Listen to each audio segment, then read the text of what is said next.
Okay. I don't know whether this is going to work.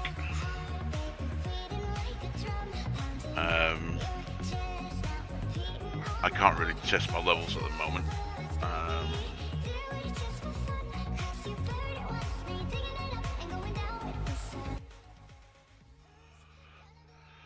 Can we see whether that's working or not? I don't know.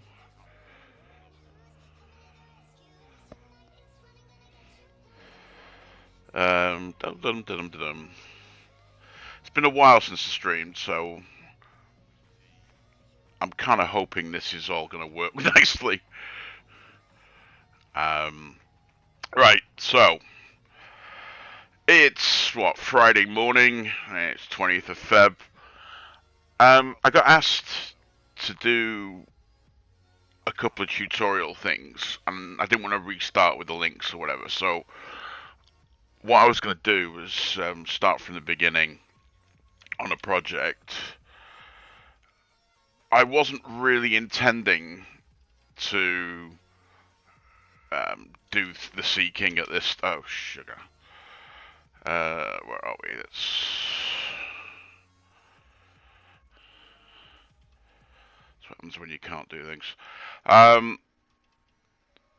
So yeah, what I previously made all the Seakings in VBS 2. I don't actually know whether they're still being used or not. So what I'm going to do is I'm going to use my base model as a reference, among other things. So let's just set this up so we... what was it? It was HC6... has 6 CR. Right. Sorry, I'm a bit thrown. So yeah, I'm going to use the old models I've made that are essentially now property of VBS, or rather, they've got a deed of rights to use them. So I can't use these anymore for any other purpose. So what we're going to do is going to make some new, higher quality ones, because I've lost the high poly source for these years ago. And this is just a grab from the first lot. So what I'm going to do is set up some reference images in the background of these, but I am going to use like the models as a reference for size and my optimized shape, etc.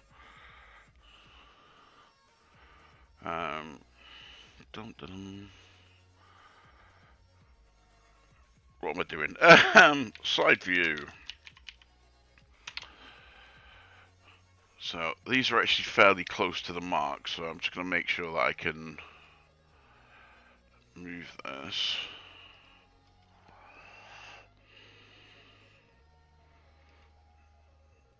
Let's just add a new layer in so we don't do that.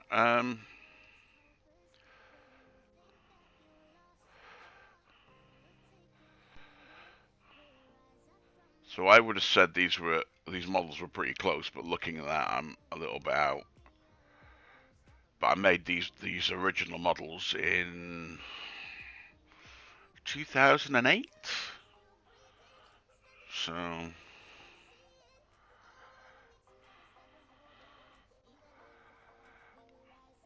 I'm not overly bothered if I've got them wrong. So there is some scaling to be done. So let's just try and tweak that down. Since I'm using Modo, this part of the setup is going to be different for everything that you do, but I still haven't quite made the decision to change to Blender. I can't. I'm a dinosaur. I'm struggling to change. So that's basically it. It's fairly close.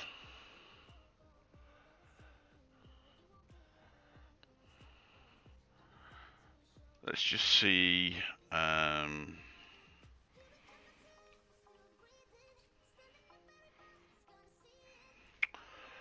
Was it Seaking?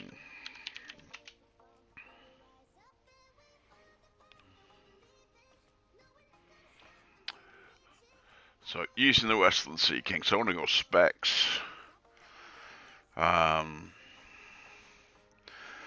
never know whether or not these are the fuselage length or width or whatever. It's really hard to find a decent reference, so it's all a bit of a hit and miss when it comes to scaling it. But 17.02. So I'm just going to go into there, create a new box.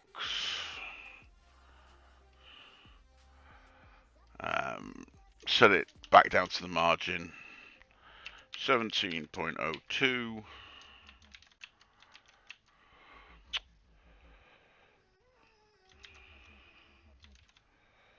There we go. So that's looking like that is for that 17.02 is likely the fuselage length. In which case that needs to be scaled up a bit. So dimensionally may not be the best.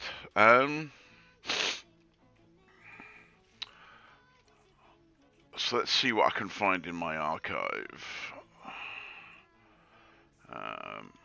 References.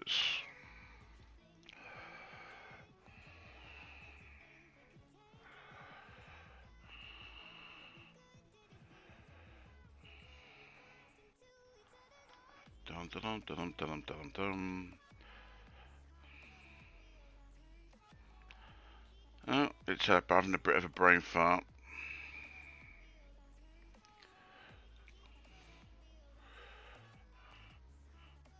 It looks like Explorer crashed on me.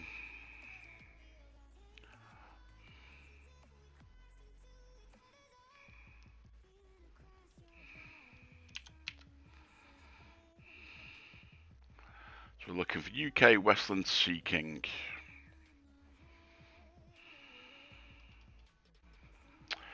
So I'm trying to save everything that I can find. And somewhere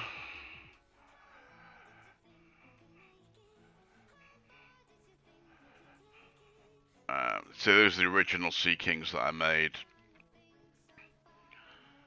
So these are the ones that are in VBS 2.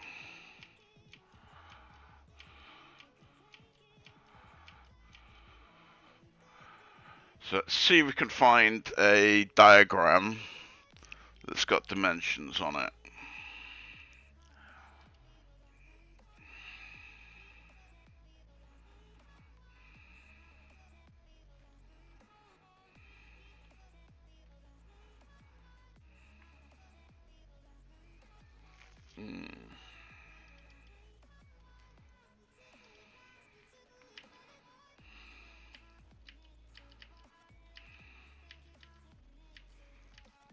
I love these walk around things. These walk around books, they're brilliant.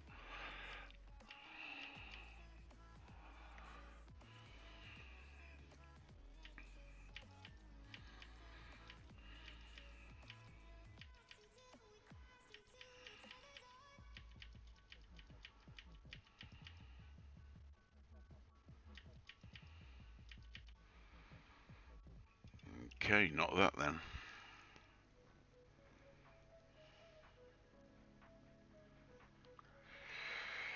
Yeah. Right, well, sod it. We're just going to go with that then.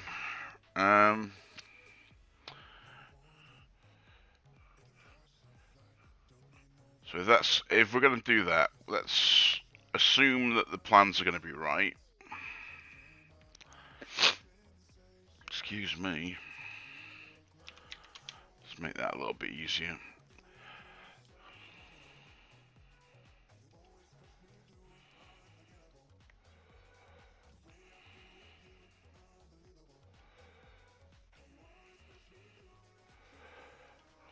So we're back to the original settings now, but Let's just try this. Yeah, 1702. It looks like that's the actual right size. So I've got a choice. I can scale the ref model, which I think I probably will, or I can ignore it. But I'm kind of curious how accurate I was back in the day.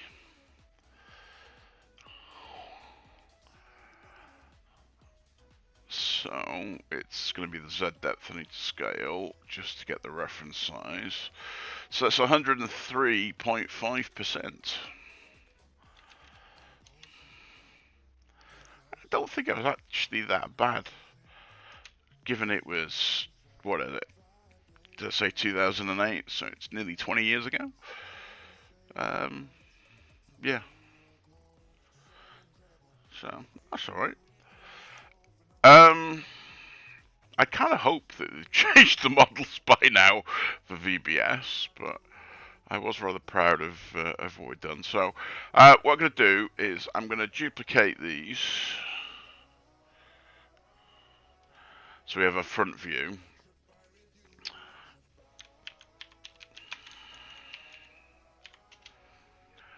So if we swap to the front view, and we're going to change the projection on this to the front. I'm not going to change the scale of any of this. And right now, all I'm going to do is try and align this drawing with a feature. So I'm using the water line or the panel line on the bottom of the hull, trying to set it on the 0 plane, trying to center the fuselage on the 0x plane as well. So let's go back to the right side. Select that right. Let's move this up here. So when I go into perspective now, you should be able to see that it's roughly aligned. So yeah, I've gone too low on the side view. So if I bring this back up, there we go, that water line.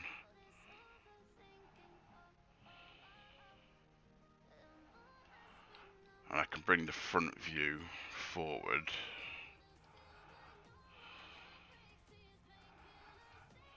Oh.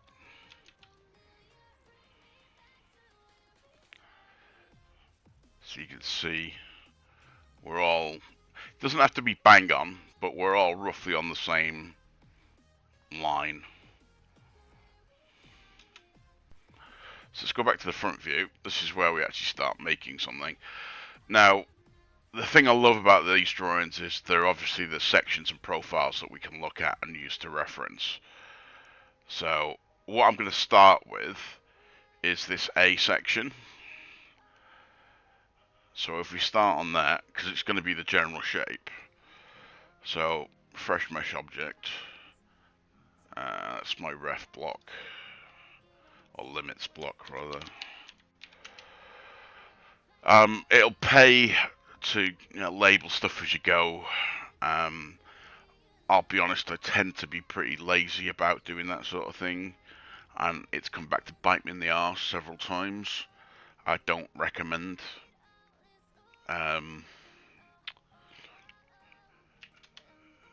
being lazy. It will cost you.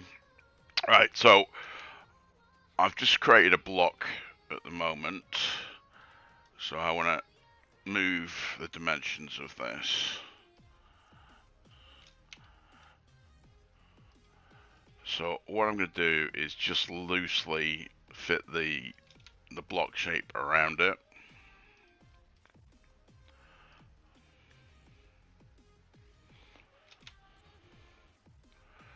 So I'll tell you what, rather than do this. I am a mutterer, I do apologise.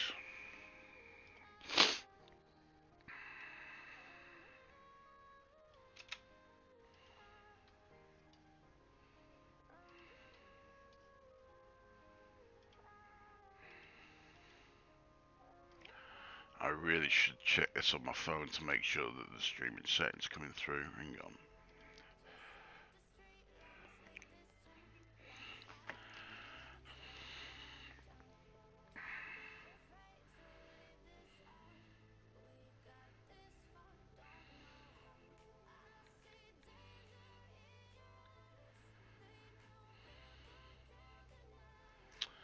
Oh dear. I is old now. So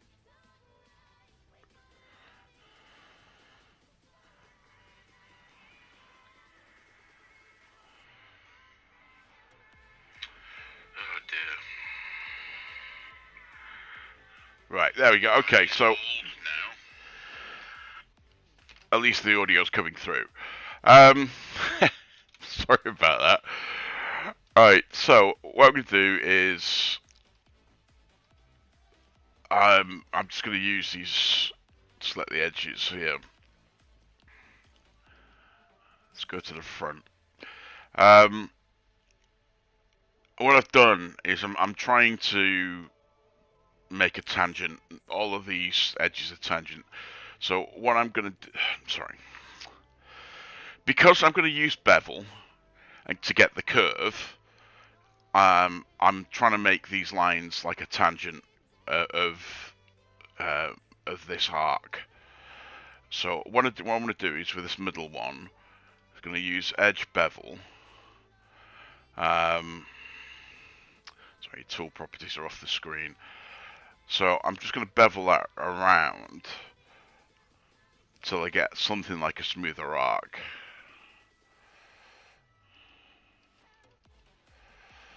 The hell?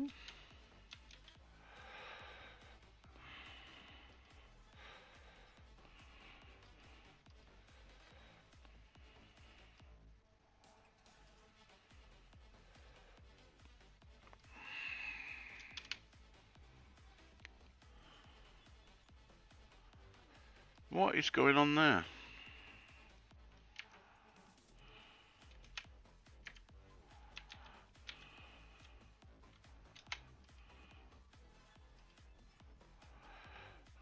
Have I missed something? It's got one edge selected.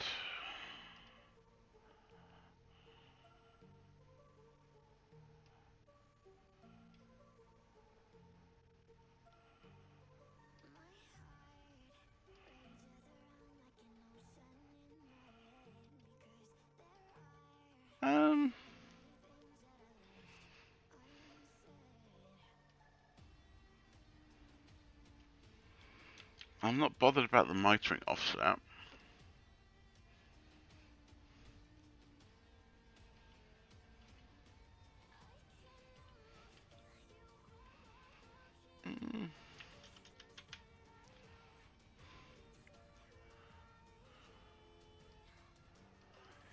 That is completely... What the hell?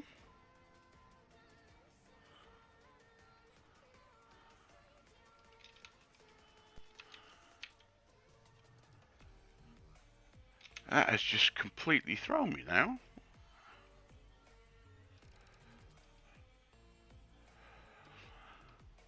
Am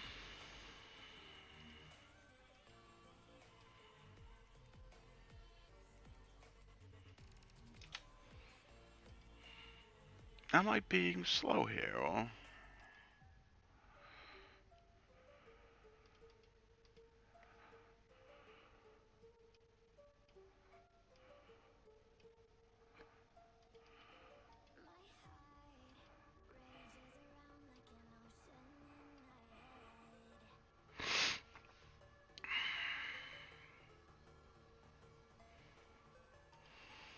Sorry, I'm sorry, it's just completely destroyed my conscience. My I'm flustered.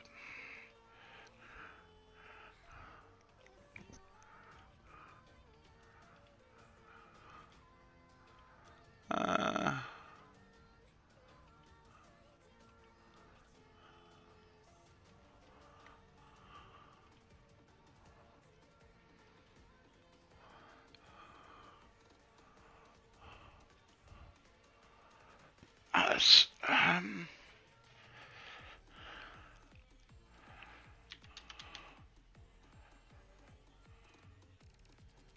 That honestly, that is genuinely just completely.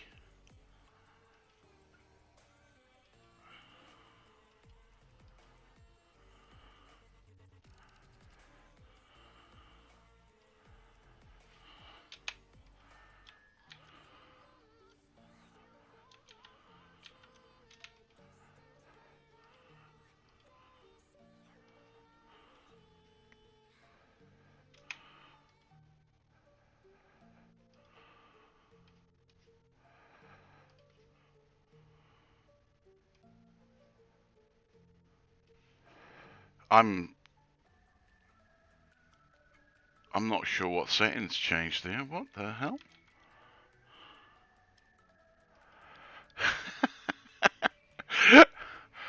um.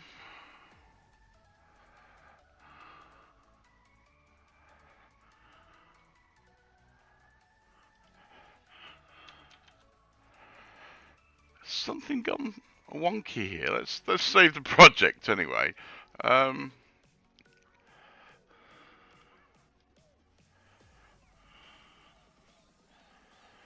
Right, let's try that again.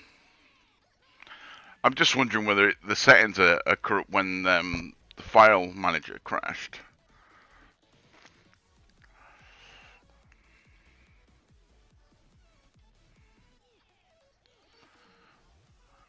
This machine has been up for a little while anyway, so the hell is this music?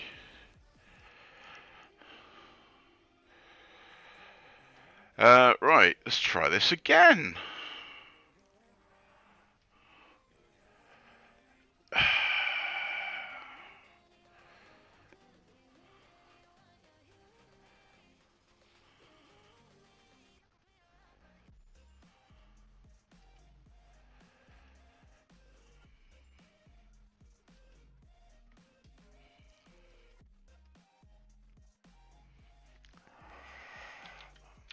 I don't want to go resort to the.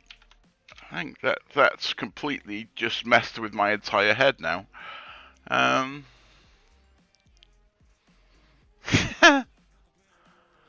There's something in the tool setting, obviously, but I'm not seeing what it is.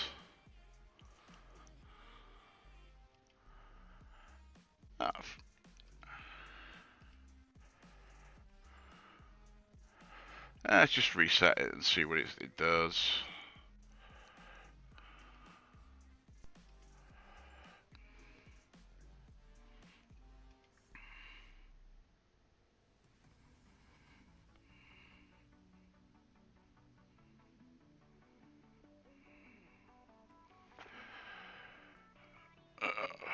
Skip that.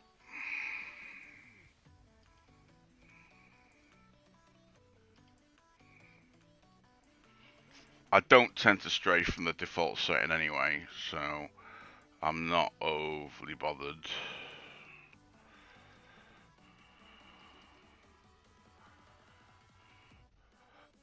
Let's go into model.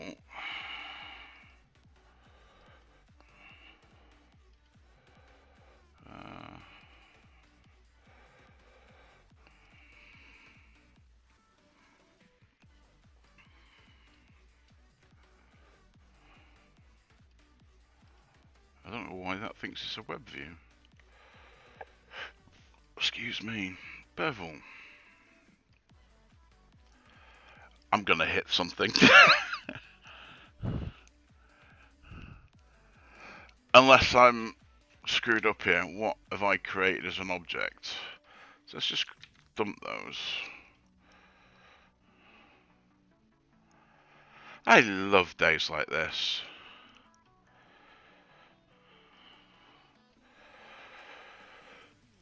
Right, so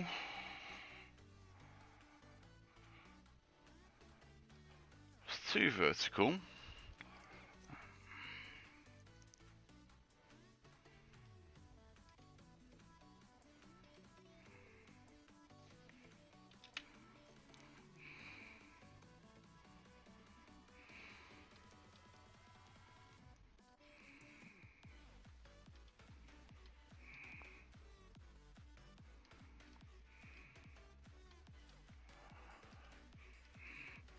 That's got 0 depth. Sorry guys, completely thrown.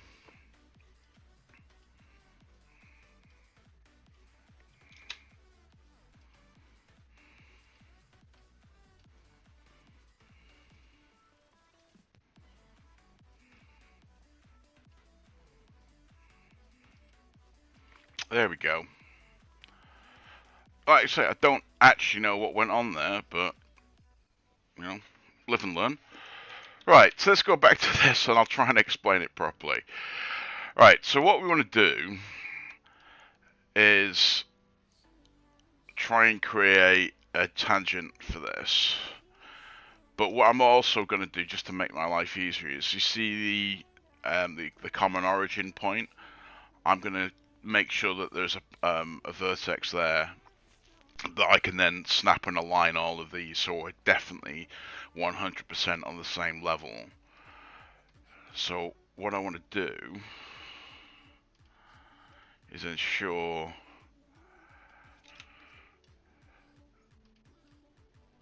that the verts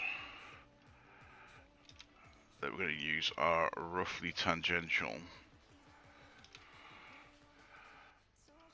to the arc. I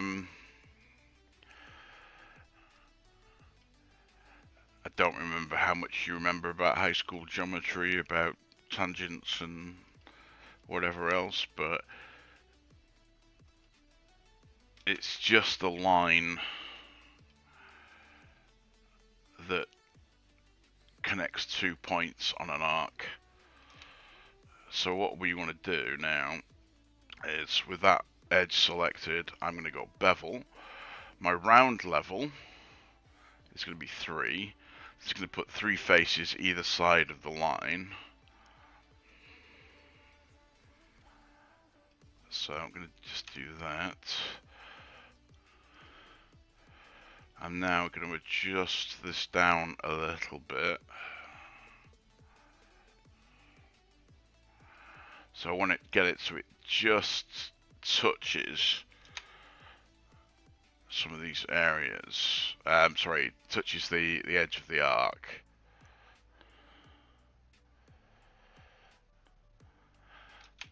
Now, this is where it becomes a bit of a tweak.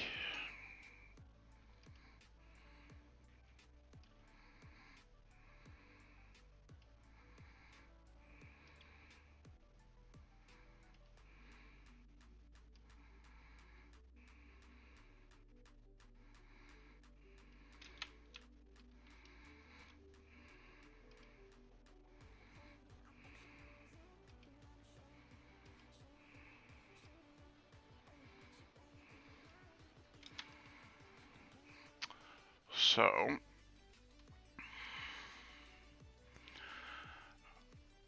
what I can do is, if I go into my side view now, we can put that in the right place.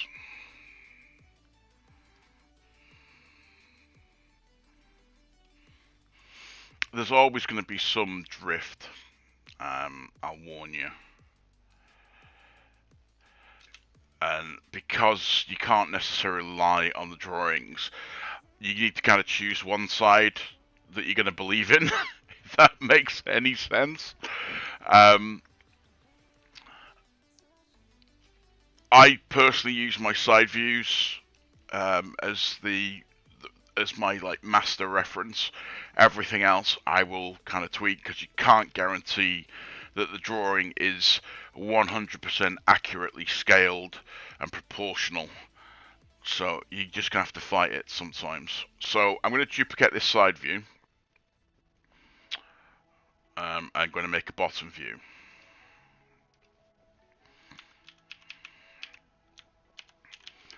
BTM.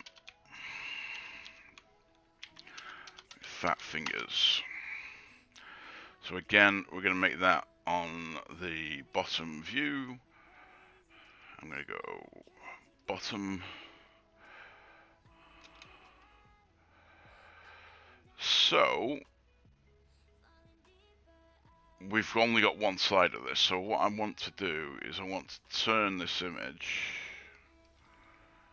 do it down here actually rather than manually. So it needs to be minus 90.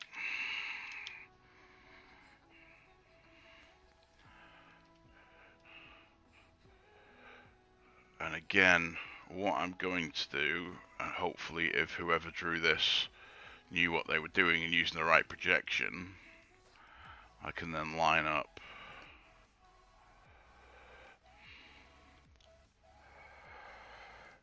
many moons ago. I was a design engineer, drafting all sorts of stuff. So you can see, actually, here we go, before I go off on a tangent, you can see here when I was talking about, it won't always be proportion. You saw from the front view, if I go to the front view, it matches the arc almost perfectly. The profile shape is pretty good. So I'm just going to duplicate this, or mirror it rather. I'll explain this in a minute, but you can see it fits the profile properly. If I go to the bottom, bottom, that fuselage width is slightly out, so that's going to mess with the proportions, which is why he's saying is pick a side and get your proportions. If I adjust this now, I run the risk of screwing it. Oh, there we go. You can see it's slightly longer for some reason. If I adjust this now, I run the risk of messing with the model, which is why I'm saying it's just choose one side of the images and then just treat the rest as a guide. It's a pain, but it pays in the long run. So right, I'm going to just grab that back edge and I'm going to move it to where it starts to curve. This is kind of a guess as much as anything else anyway. So I'm just going to go back to my right view. Right, well I happen to know that it shouldn't curve until the edge of the door, or begin to curve to the edge of the door.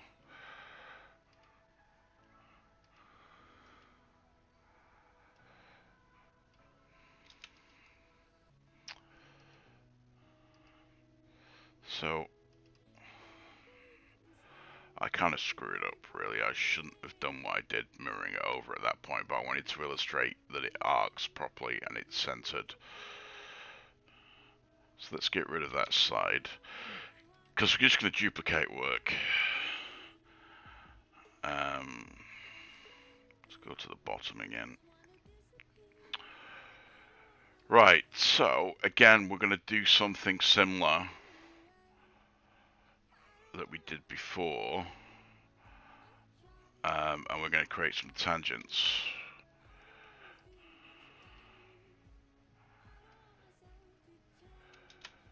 So what I want to do,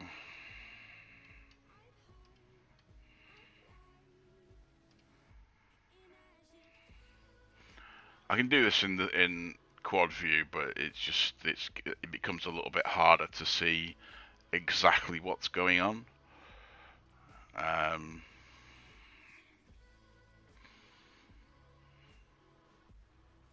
Let's put that into perspective. I'm going to move my toolbox out.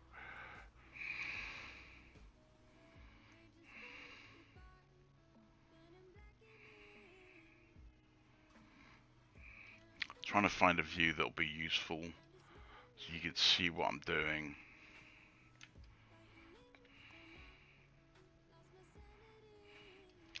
So I turn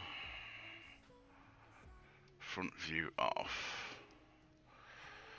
That should give you an idea of what I'm doing as I'm doing it.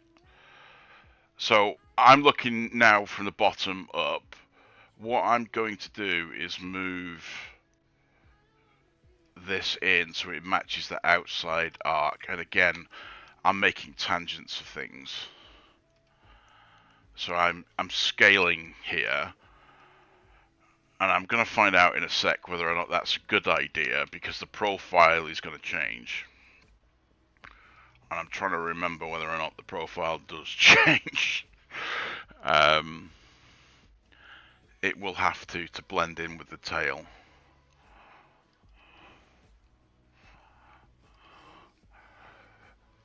So you can see the stitch lines, and you can see roughly it starts to curve as the door at the aft end of the door. So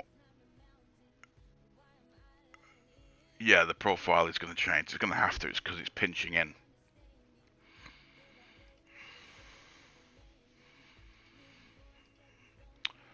A second instance running then. So again, I'm going to select that arc. Going to go to bevel.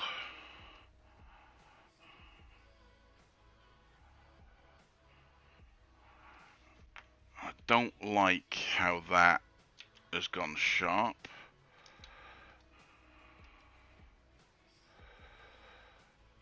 So what I am going to do is going to go slice. It's going to slice a line in here. So I've just added another section in, essentially. You can just see here, it's no longer sharp an edge, and I didn't want to bevel it because this line here is essentially the back of our door, or will be the back of our door when it's mirrored. The Seaking only has a door on one side, so it's you kind of got to think about that. Oops.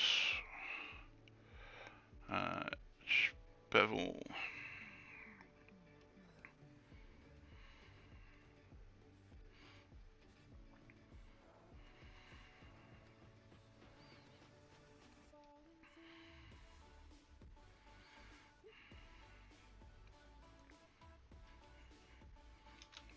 I'm just dropping the number of polys at the moment for that face. Right, so one of the things as we go further back is the hull changes. You can see it here. And if you look at the boat hull, so that's the V hull that we've got at the bottom, and then obviously it tapers down. So what it does do is it continues.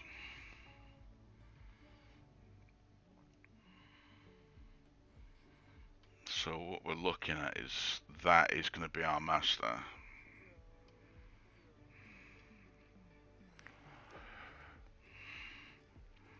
So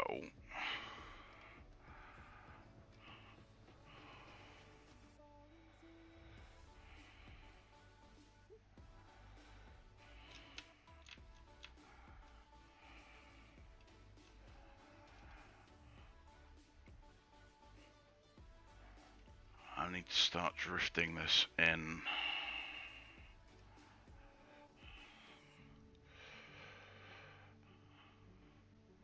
I used to have a trackball many years ago,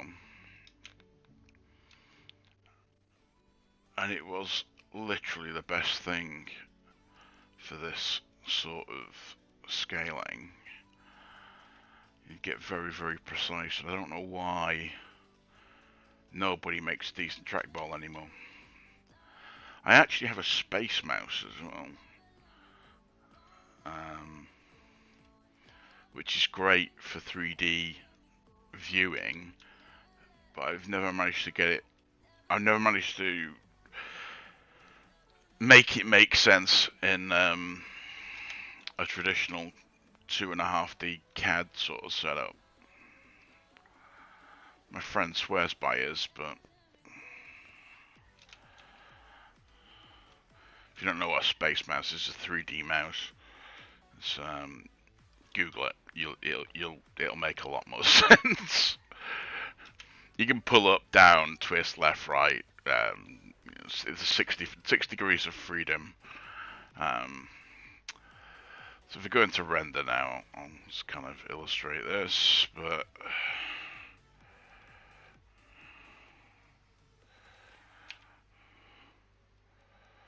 okay, limits box, there we go. So this is me on the 3D mouse now. You can see you've got much more control over it. Whereas I have to go up here on a conventional mouse, and it's a pain in the ass. So it's a lot more instinctive. It is an acquired choice though. Right, so I'm going to turn my ref model on just for a sec.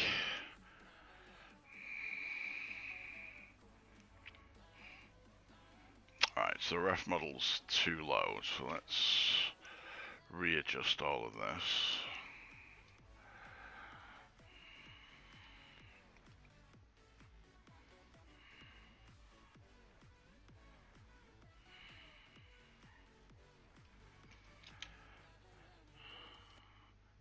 I really need to do something about this.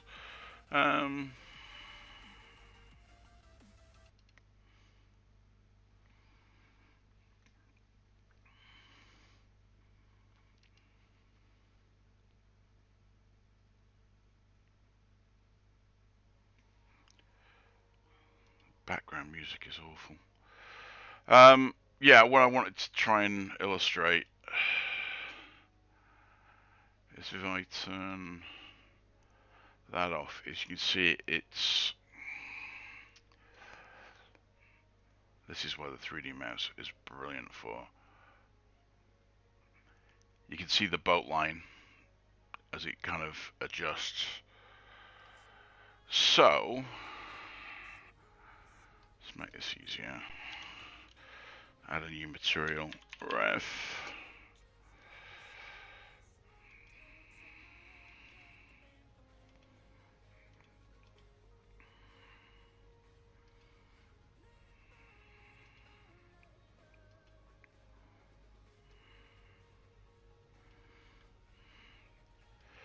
You see how low poly this one was.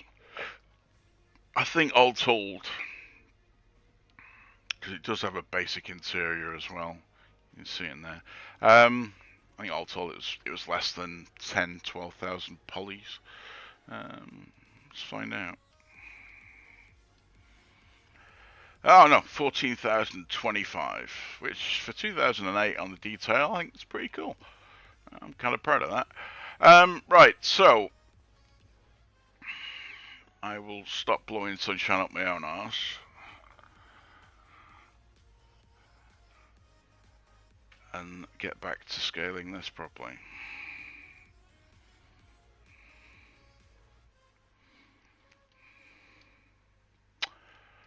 So,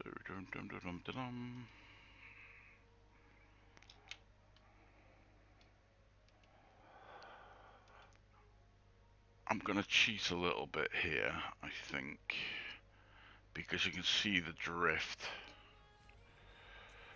So I'm going to create myself a fresh slice there,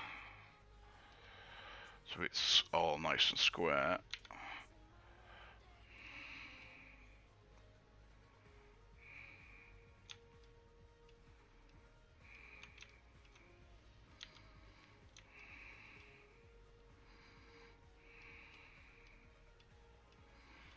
Sorry, I'm going to have to just, I can't do this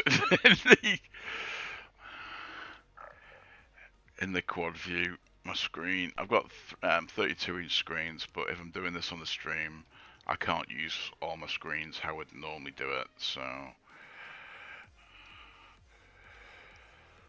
let's go back to edge, remove. So it's got a nice clean sharp edge there now.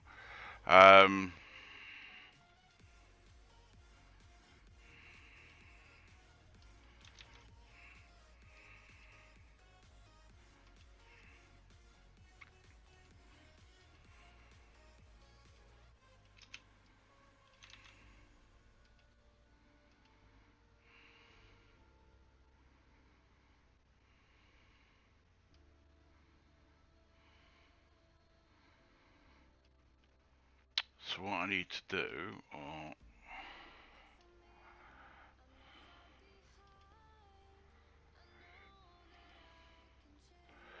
is we need to find that edge. Not chosen the best.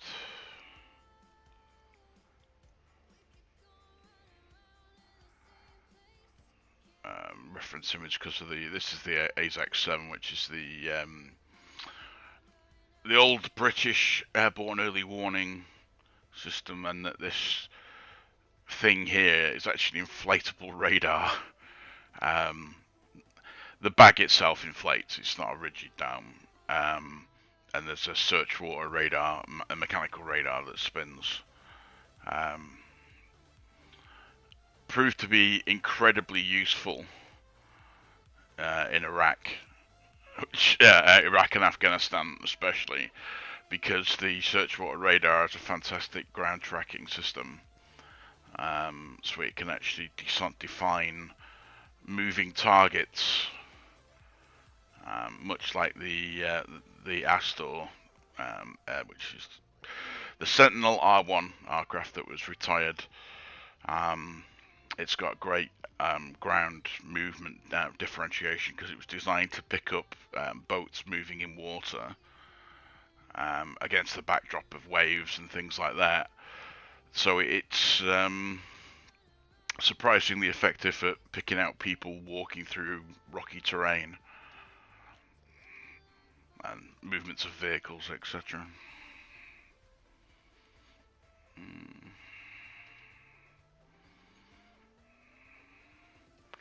So we're just going to scale that so it hopefully matches the panel lines.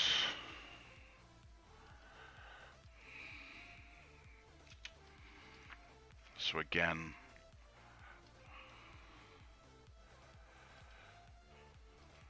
so hopefully this will be a little bit easier to see now.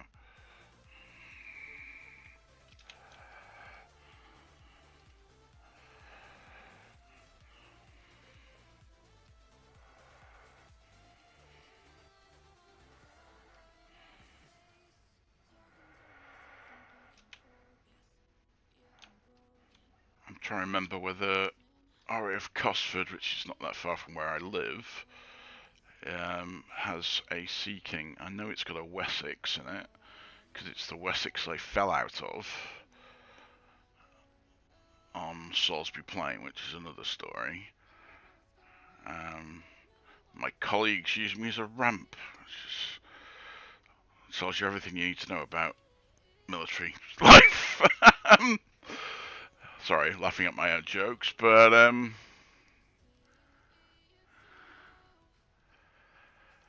yeah, shit.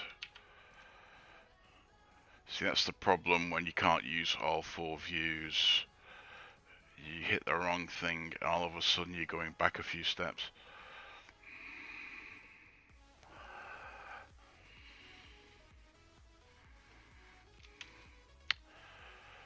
Right. So you can see as well, if this is where it gets tricky, is the cabin height starts to drop. So let's go to slice. I'm going to slice where the door is likely to be. So you can see where it starts to squat down a little bit now. But this is the drive shaft shroud. So what I'm going to do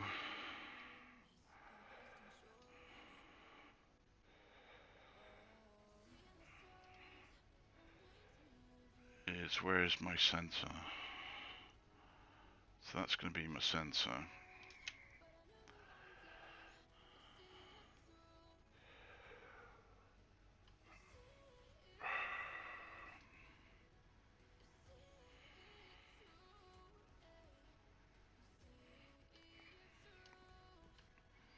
Sorry, I'm thinking in my head now. I'm just trying to...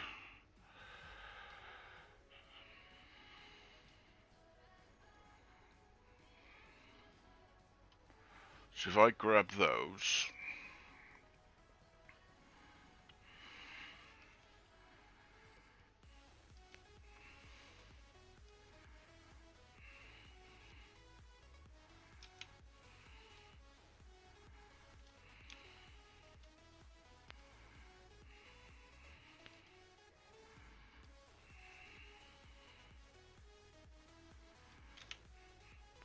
I'm guessing on the panel lines. What I'm gonna do actually, let's get this side view.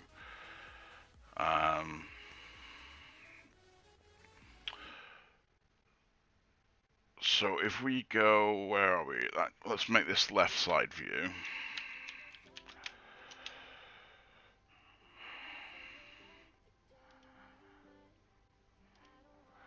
So I'm not changing.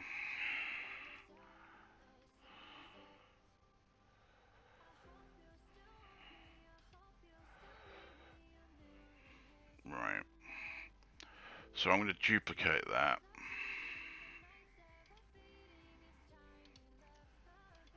Let's call it right side.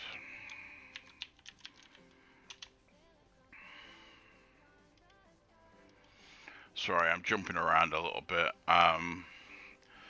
Because what I want to do with this is I am going to use the top view.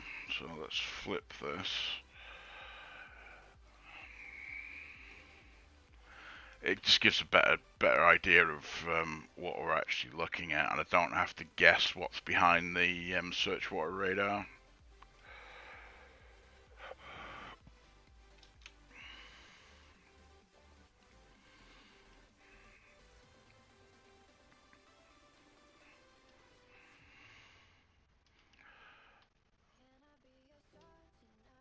So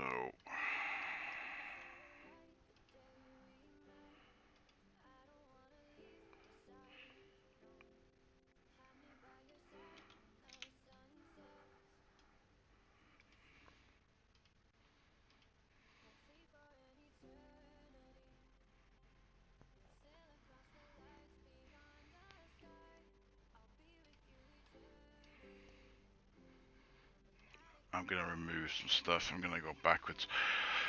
I'd normally plan these out a little bit better than I have done. I'm kind of winging it. I'm always winging it on these sorts of things anyway, these streams. Probably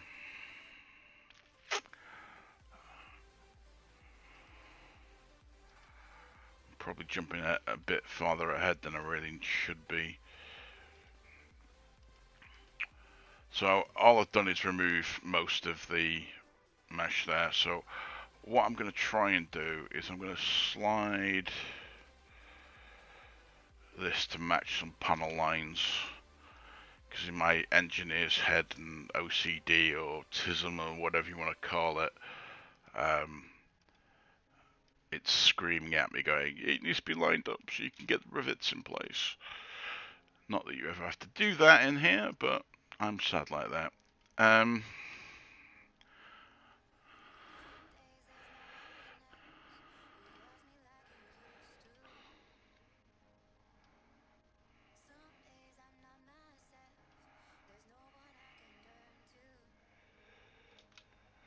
Right, I also need to adjust for the offset, because again, going back to what I was saying, is the drawing's not exactly truly scaled, so I need to remember that and do a little bit of an offset.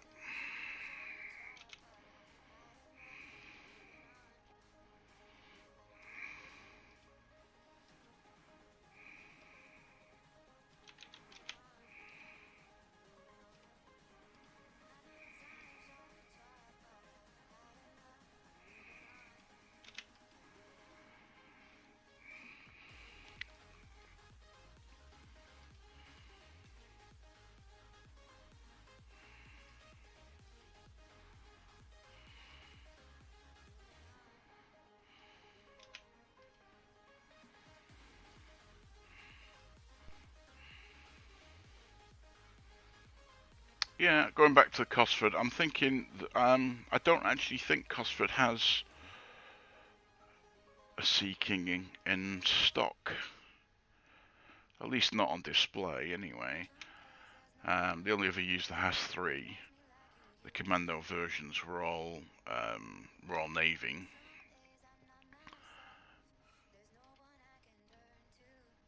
The Wessex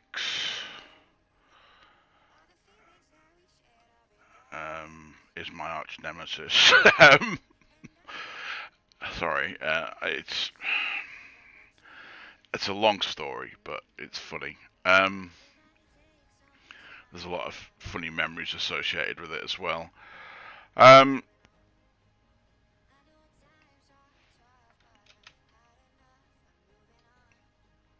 don't have very many fond memories of Seakings, so there's something about them that make me want to puke. It's the vibration of the engine just seems to hit the right frequency for me. So every time that I've ever been in a Seaking, I have wanted to throw my guts up.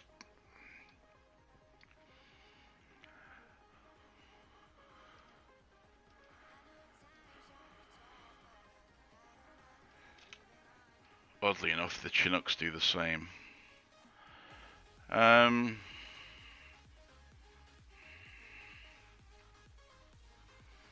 It's a little bit more manageable in the Chinook for some reason.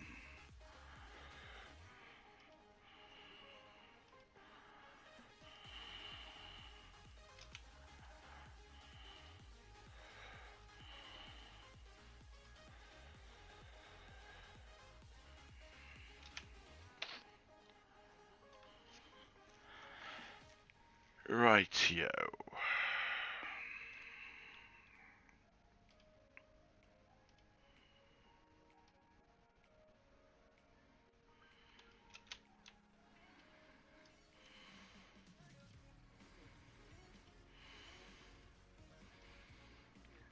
I may be making a rod for my own back at the moment, but we will see in a little bit.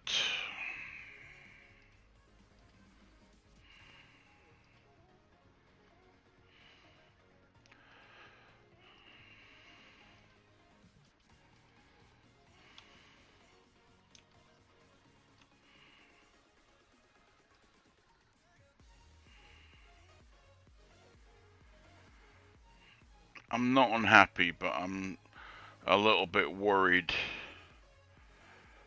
about how that's going to blend, because there is a distinct, you can see there, so I'm just wondering whether it's screwed up, and maybe I should be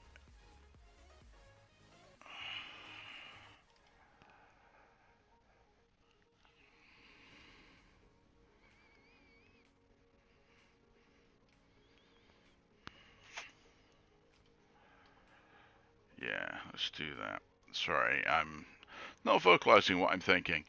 Looking at the model, I've made it ever so slightly too high because the drive shaft needs to be a little bit more prominent. If you look at this model here, the drive shaft arc, it bevels down a lot more.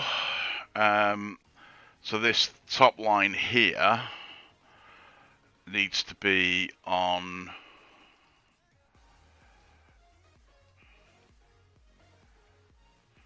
there roughly.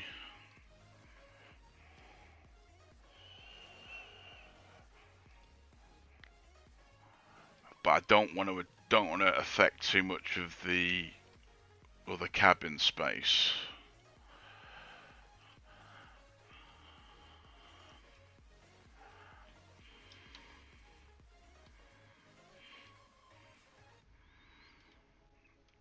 Because that's where the door is. And if we go to solid view,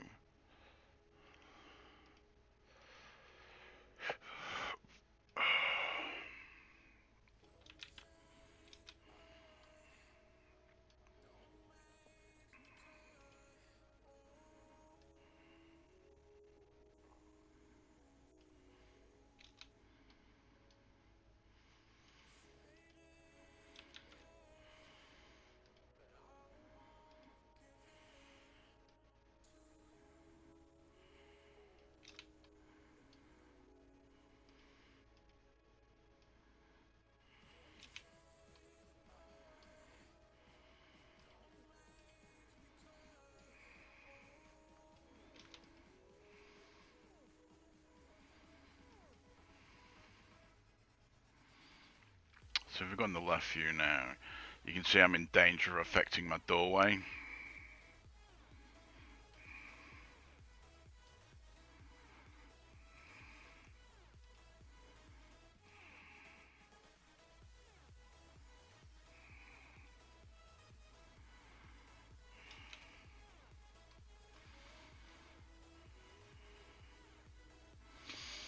And I know for a fact that is straight, so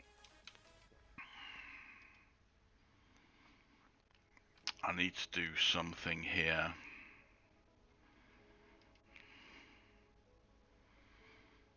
So that up to that panel is straight because it is a straight door. So I can't affect that doorway.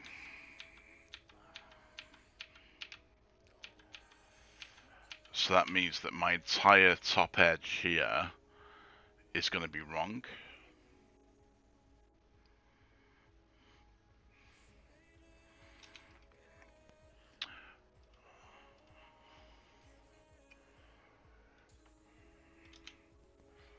It started off as an idea to illustrate how to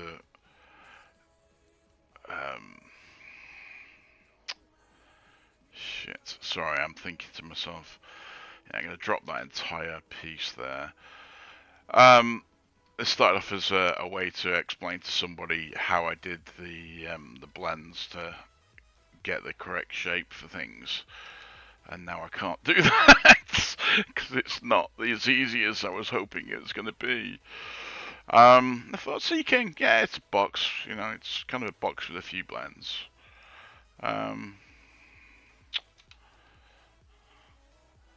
Yeah, not quite that.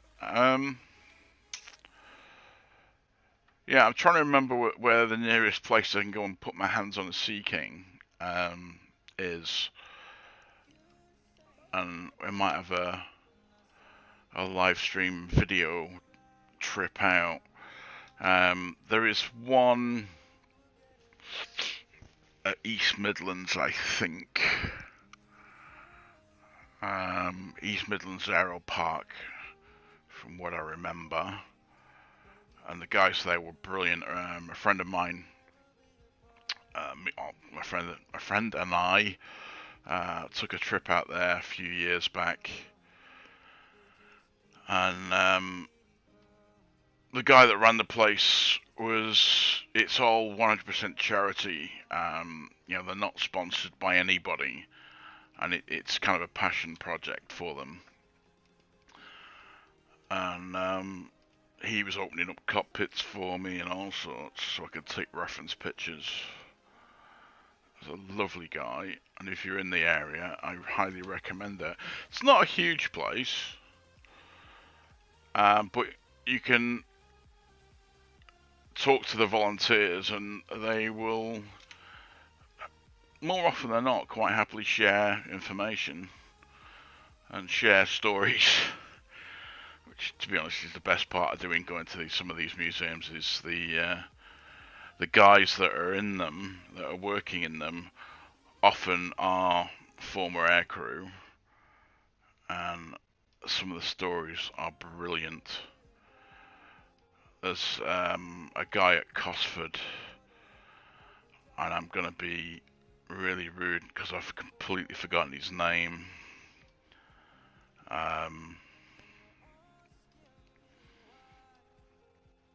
He was an airframe technician, and he was telling some fantastic stories. The girl I was seeing at the time is she's got 2 young kids, and we're doing a tour, doing a walk around, and I'm doing my usual spiel with the kids, trying to keep them entertained. And this guy came out and just having a chat, and he was telling the kids stories about when he worked on these planes and helicopters and stuff, and it was great banter, great patter, and it kind of made the day a little bit better. By the end of it, we had a little bit of a tour group going. Just kind of funny. People were following us around listening to the stories. He was quite a bit older than me and a lot more experience on some of the airframes. I mean, I'm in my 50s. He was, I was going to say, he's probably early 70s.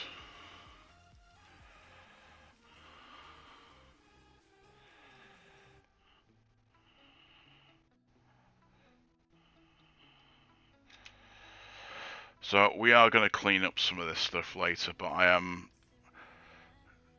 not doing a very good job at the moment, so...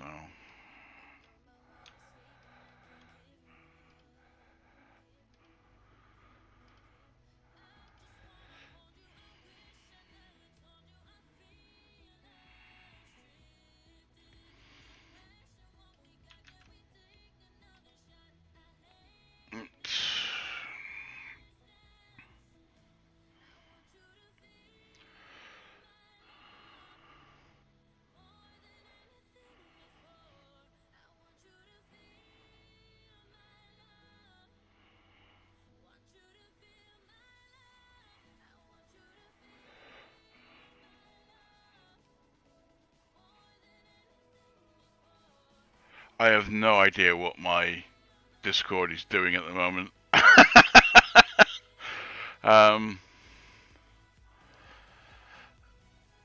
Meeseeks is a bit of a tit. Right, okay. I was worried it hadn't gone live. That's kind of why I was... Right, I can see some problems already, but again, I'm going to fix that in the edit. You can see it's not quite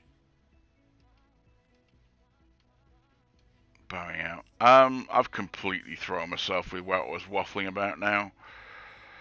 Tours at Cosford, yeah. If you ever go to them, if you have any questions, go and ask the staff. More often than not, they'll actually be happy to talk to you, because a lot of them are bored shitless, because they're there to stop you from doing something you shouldn't. And if you engage with them, you'll probably make their day a little bit more pleasant, as long as you're nice and don't ask really too many very dumb questions.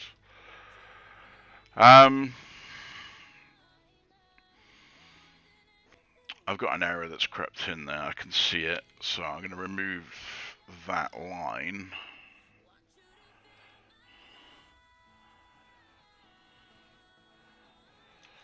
See, it's not taking the entire frame out because I was going to reslice that, but...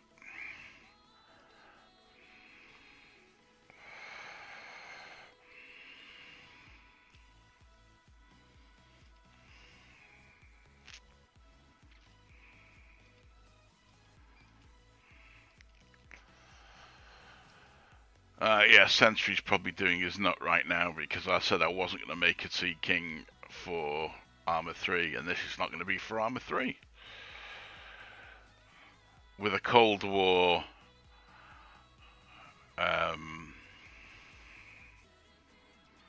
sort of theme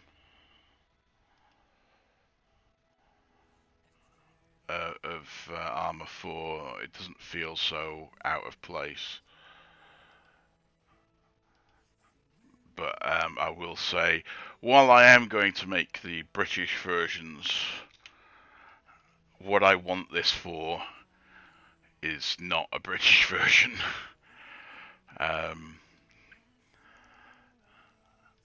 As with most of my stuff these days, I try to make it as modular as possible.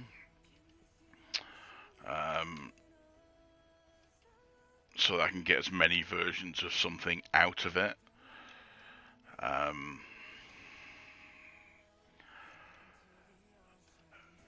My main interest in Arma 4 is not likely to be British stuff.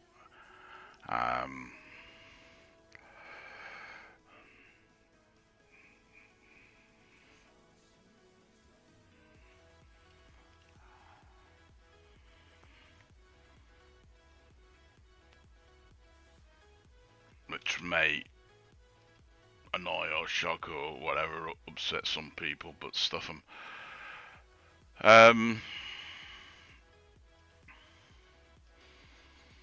Yeah, I'm planning to make some British stuff along the way, but I do have other plans for Arma 4.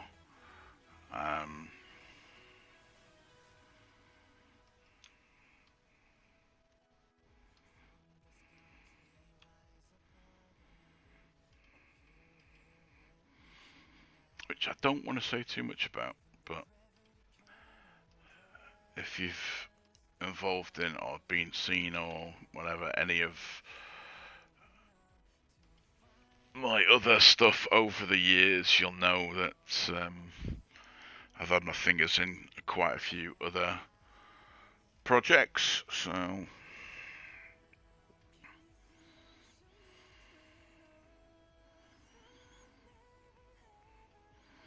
there's going to be some interesting potential collabs coming and things like that, so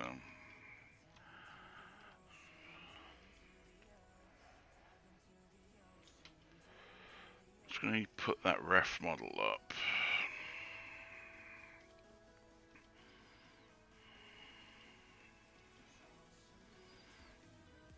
Yeah, I went to a slab.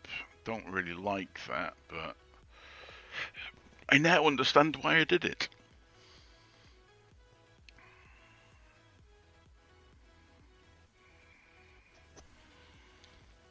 But if I go back to here, you can kind of see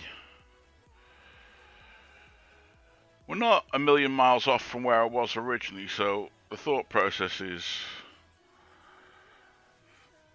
seems to be fairly consistent. The undercut here needs to change, which I'm not hugely surprised about.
Right, so what I'm going to do is I'm going to blow out those two panels there.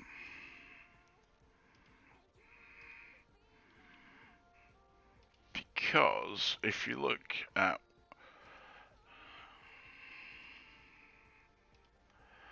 you see where it starts to blend in.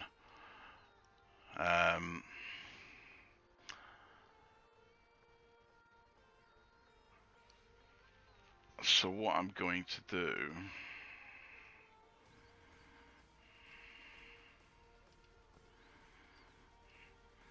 is I want to create the same panel flow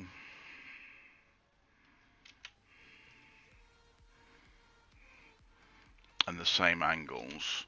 So I'm now going to blend or try and blend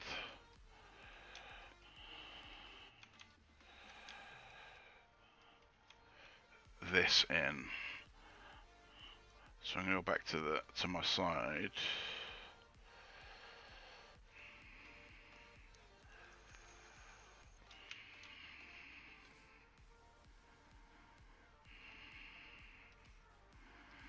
I'm just gonna blow out these bottom panels.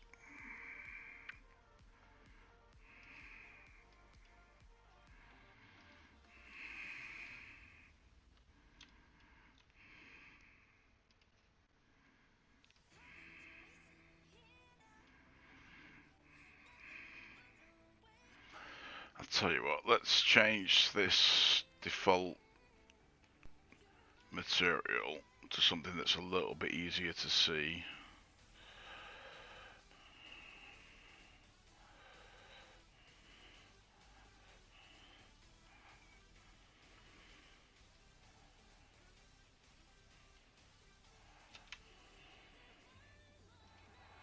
Is that easier to define? I don't know.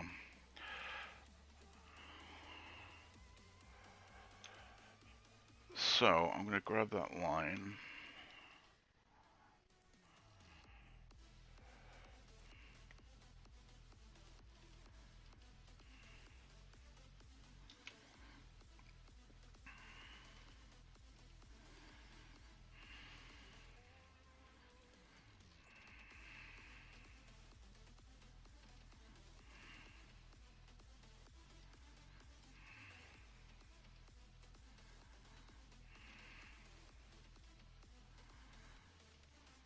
So if I go back and turn my ref model off to avoid some confusion, and go to the back view, I am going to just go back to wireframe now because it's going to be a little bit simpler.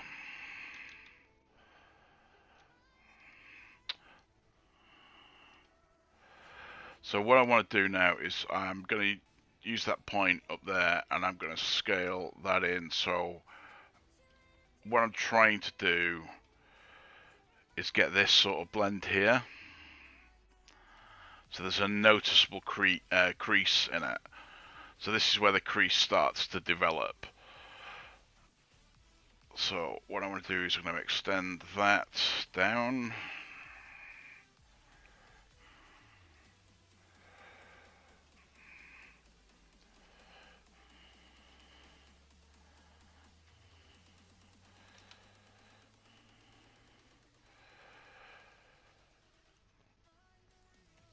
So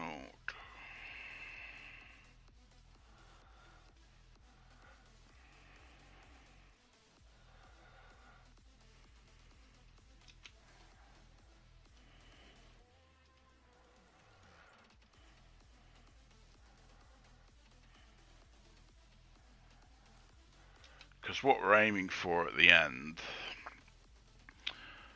is that arc. Now I can create that arc, and we can try and join it all up and everything, but I don't want to do that. I'm trying to work backwards down the fuselage. I'm sat here making hand gestures. I'm not on webcam. I have a face for radio, so it's probably better that I'm not. So what I want to do is I will join those up.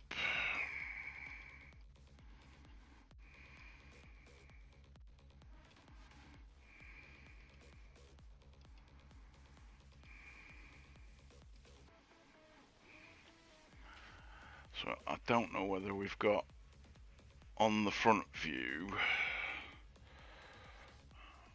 on that sheet that we're working with, I don't think there is a rear profile that we can use.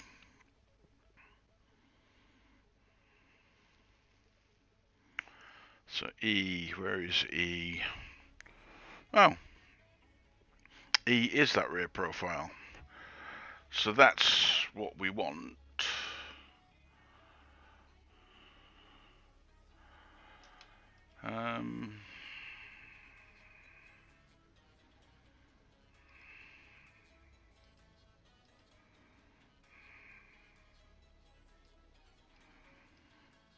So I'm going to cheat a bit.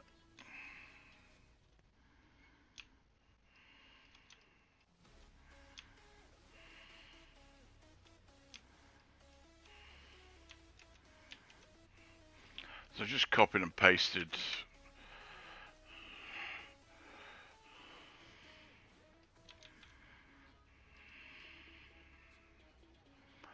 So I'm going to say I don't think I'm a million miles out looking at that. So if that's E, E is that final panel line. So that is that arc. That is where we need to be. So I'm going to take that Let's go back to front. So what we want...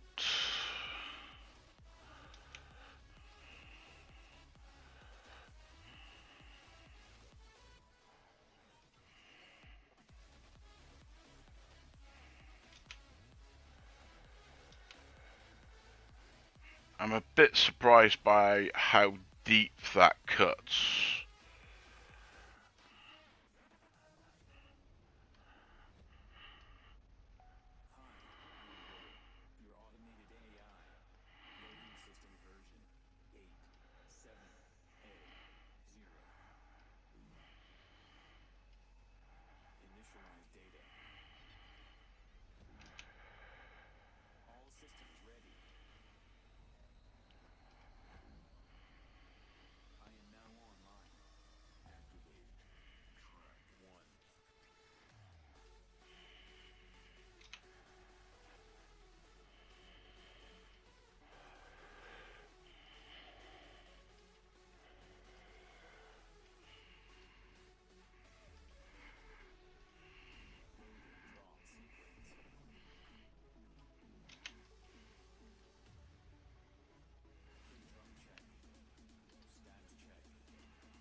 Right, so...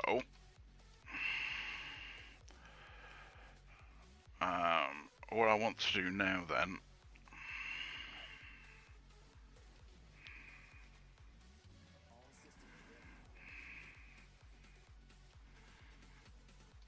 Let's go back and grab that.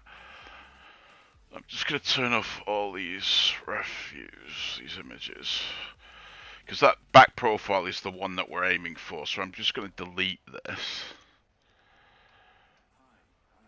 And we can now move that back in, and we can try and blend to that profile.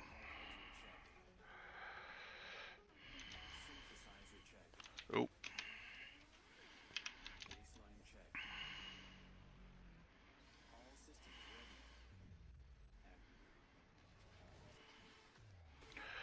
So, I don't think I was a million miles out.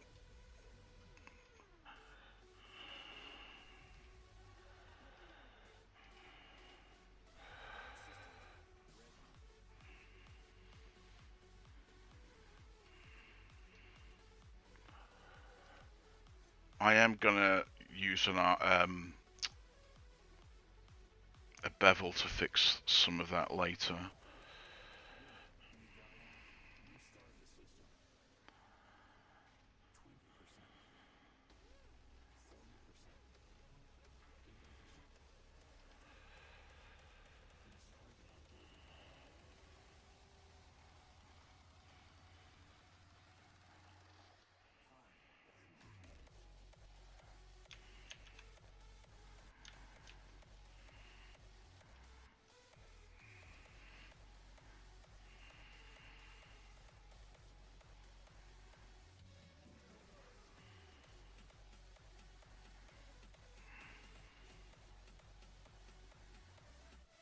I can't work out where that was supposed to be, but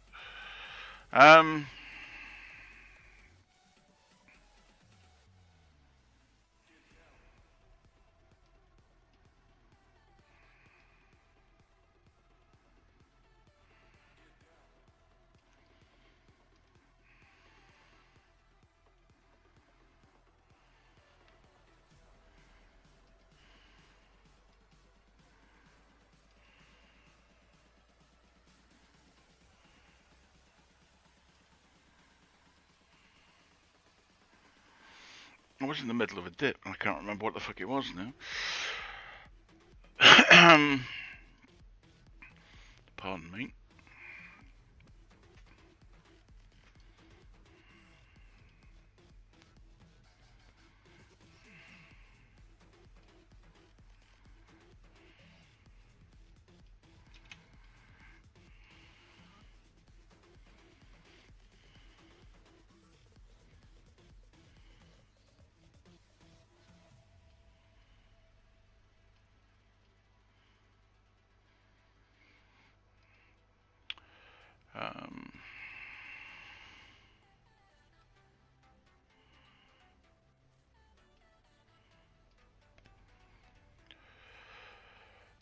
Sorry, brain fart.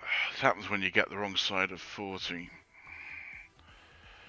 Right. Let's see if we can find a picture from the other side. As good as any. Yeah, you can see the cut there.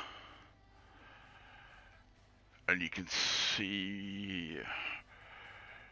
Let's go from the exhaust frames. You can see where the vertical starts to twist and it goes slightly under and the angle changes here. So that's...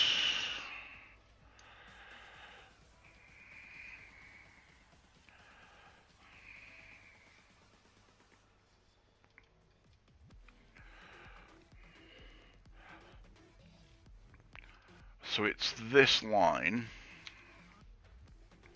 where it starts to change angle.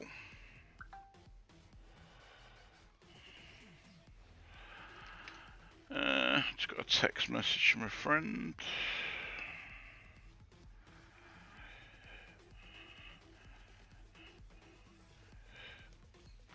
Okay.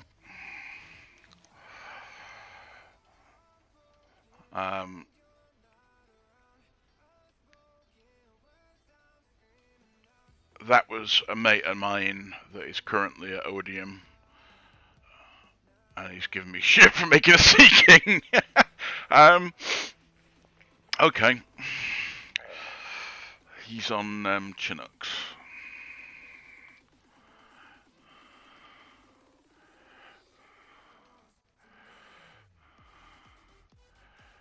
I won't say what he said in the stream because I'd probably get like red flagged for using naughty and whatever language.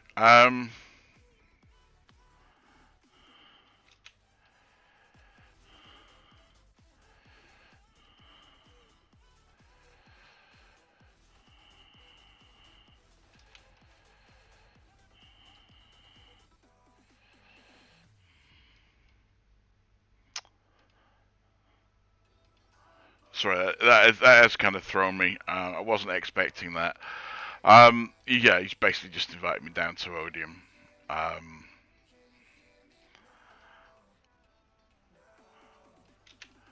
So thank you very much for that, mate.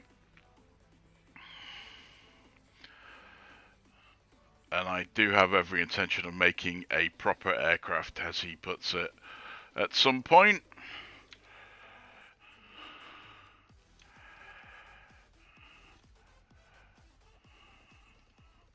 In fact, I actually already have, but there's a lot of stuff I haven't shown or I haven't moved over into the Arma 4 workspace that I've set up.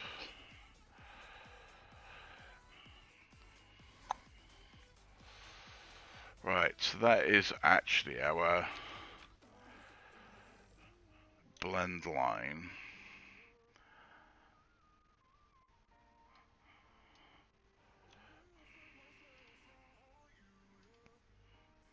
Or our transition line, I should say.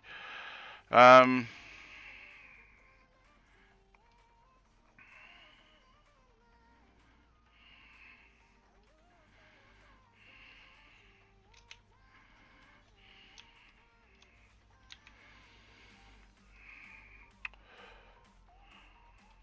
going to set that to one blend each and roughly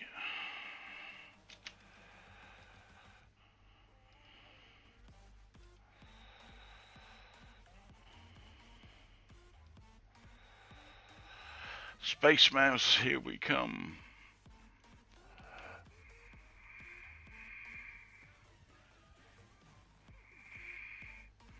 Right, so I'm not happy with the blend at the top, but that'll come later on.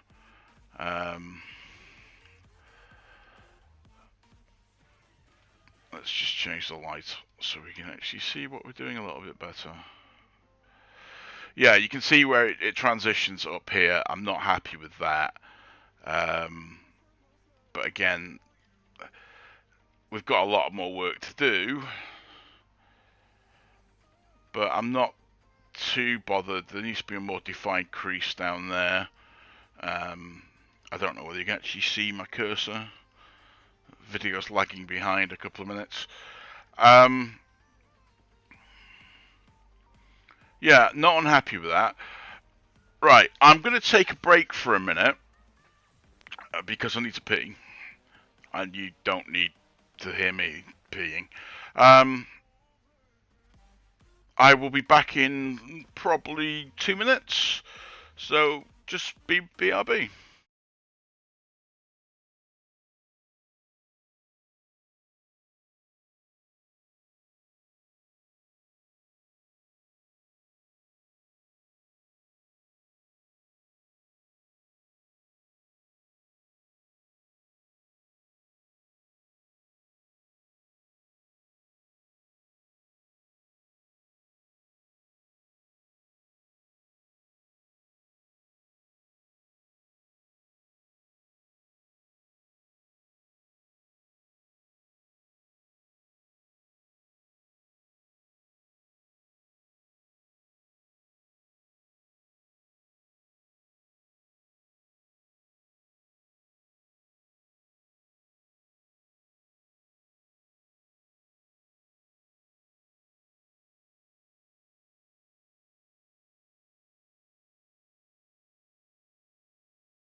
Right, and we're back. Sorry about that.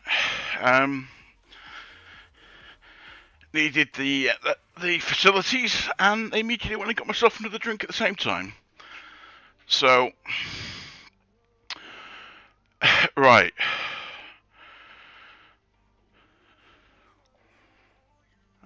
So what are we doing? What else have we got on this image? So F is there. So F is going to give us a profile.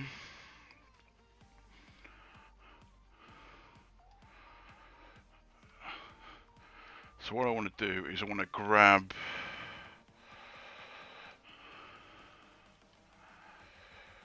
pretty much that.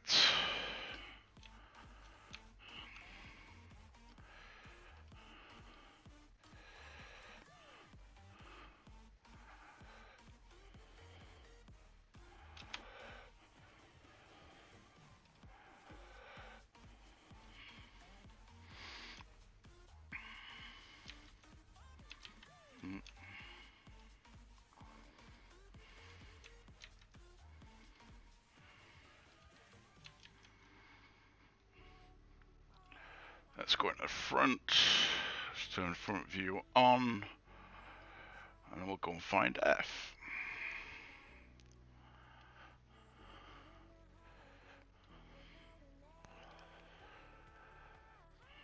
So I'm not worried about the rotor shroud, the drive shaft, the tail rotor drive shaft at the moment,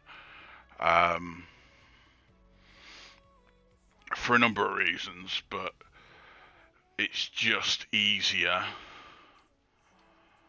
at this point not to worry about it.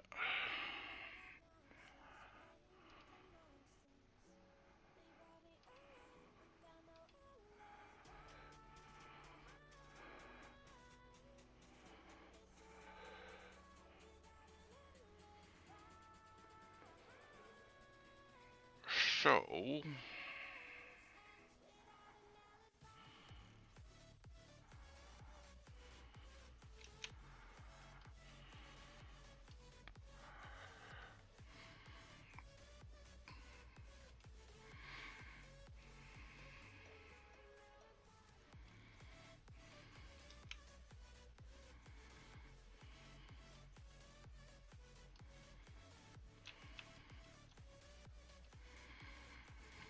I'm trying to keep the consistent number of polygons, so which is why I'm not remaking things. I'm extending profiles and shapes, so we get a consistent polygon flow through the model.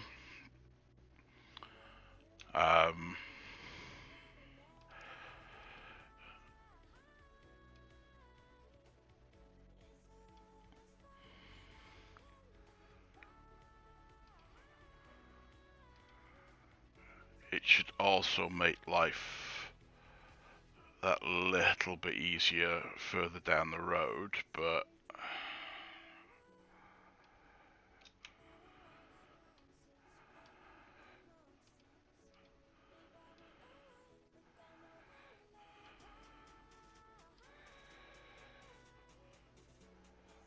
I'm not sure just yet.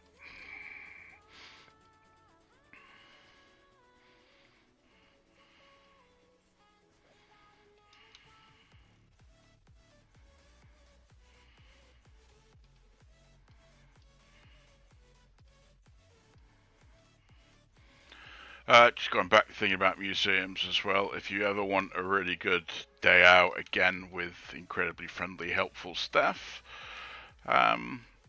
Weston-super-Mare Helicopter Museum.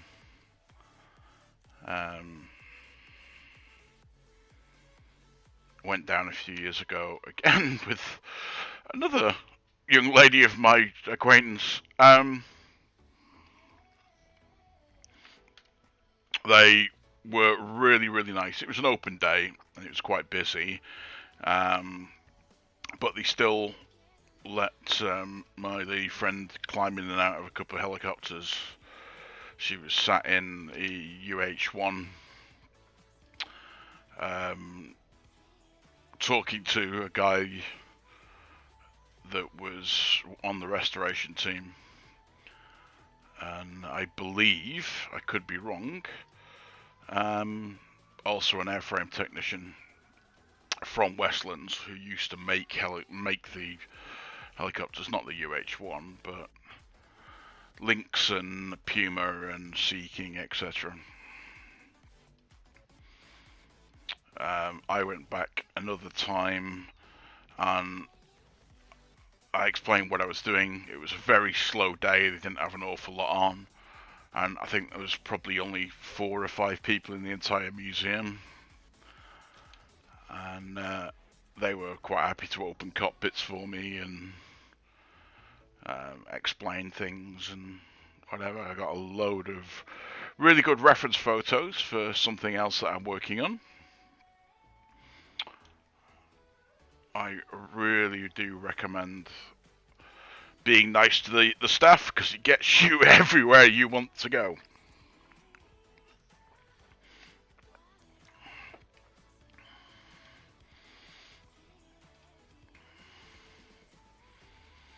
And if you ask intelligent questions, it's amazing how much more they'll be happy to share with you. Because they are there because they love it. They love what they did, and they're interested. And if you're interested, they love to share that information.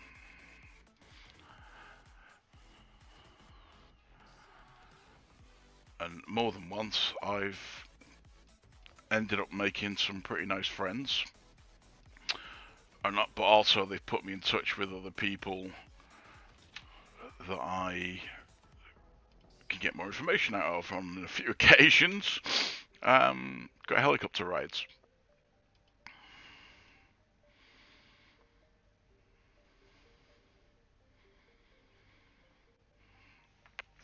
Right, this is where I'm getting a little bit of a struggle, because you can see this is supposed to be a hard line, this black line here.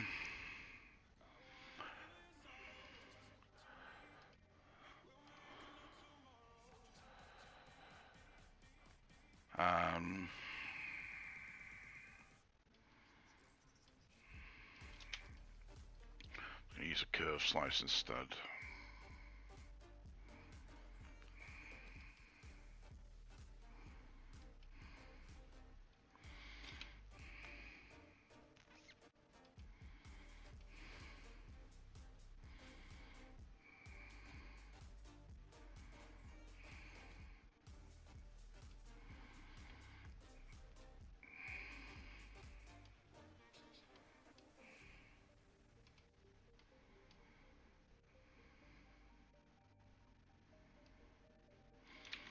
Modo's slicing can be a bit meh.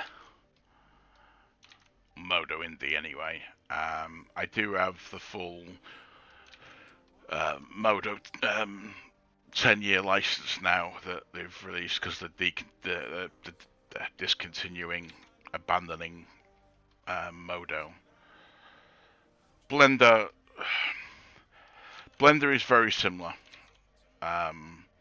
I just can't get my head around the workflow at the moment, and that's more down to me being a dinosaur than it is a condemnation of Blender. I've been using Modo for 15 years, so it's almost second nature now.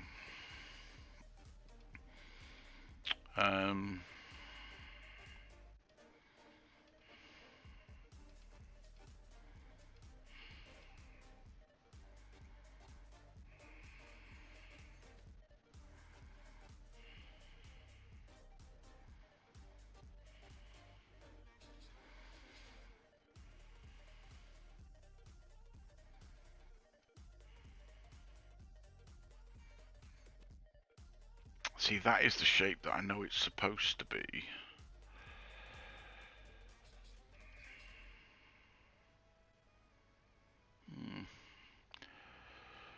This is where my tisms collide.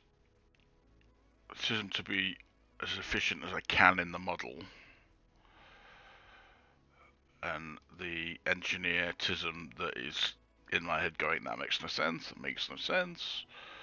Your blend is going to be off.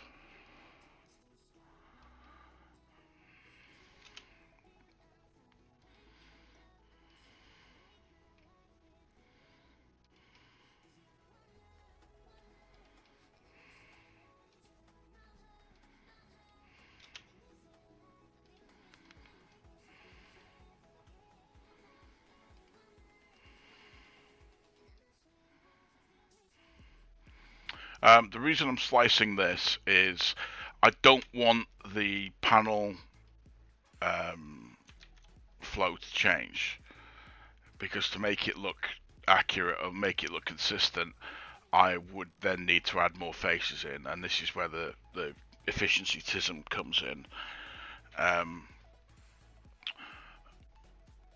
But I've got an image in my head of how this is going to work. It's not coming across on screen. It's going to be very hard to explain, so just bear with me, alright?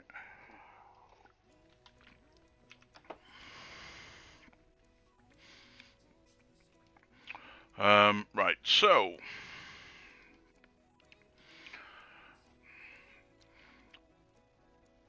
because of the fact that this is going to be it's going to be one of those blends. It's going to be one of those. It's going to have a folding tail rotor eventually, obviously.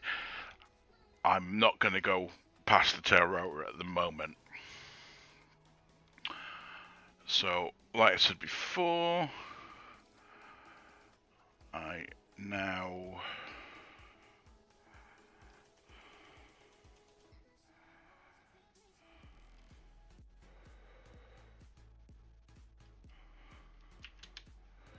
let's do that as one.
I know it's the old joke, but again, this is after the first Gulf War.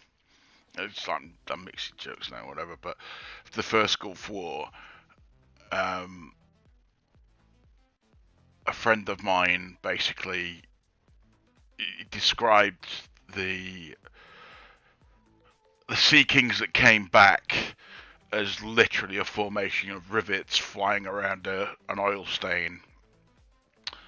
And part of the reason for that was when they came back from the Gulf, they'd literally, the first Gulf War was so, the run up to it was so chaotic and quick. They, in some cases, hand painted the helicopters. They literally had guys there with paintbrushes.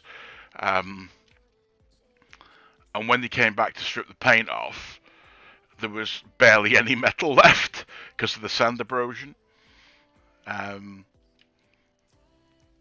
I mean, I came back with quite a few less layers of skin as well. I could testify it was miserable. Roasting in the day, freezing at night, and the sand and the wind just cut through you. And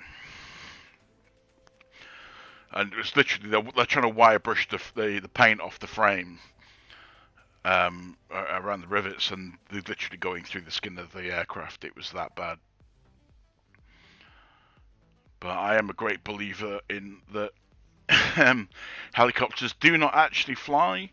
They are just so ugly and so against the laws of physics that the Earth repels them.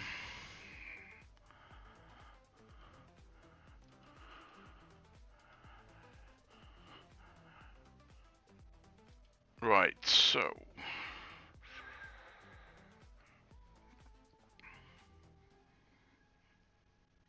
this is the bit that I was kind of reluctant to get involved with, because this top line, not reluctant, sorry, I'll rephrase this.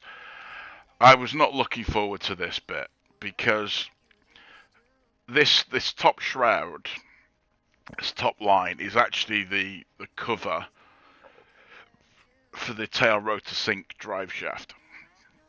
So up here you have, in this section, there's two engines, and then there's a big gearbox here.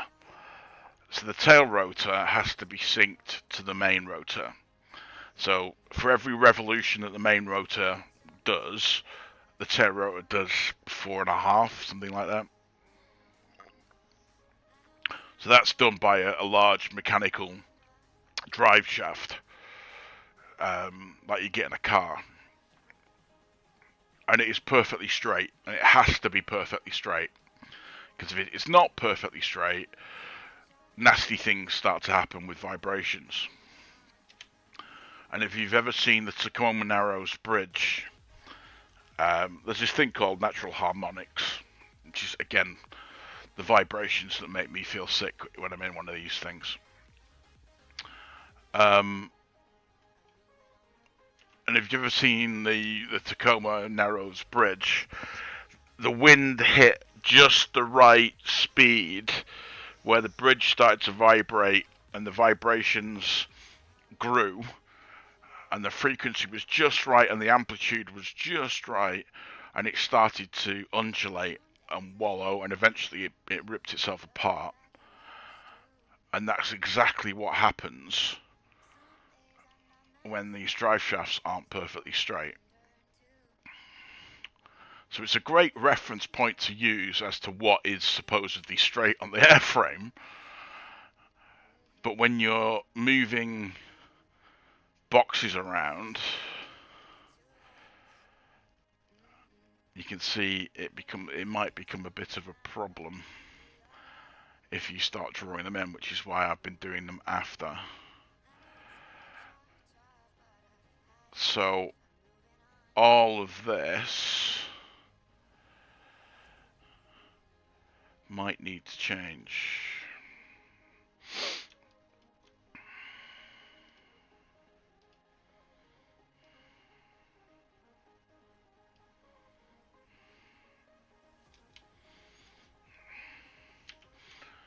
So again, I'm going to take some loops out and fix some of the shit that I've screwed up.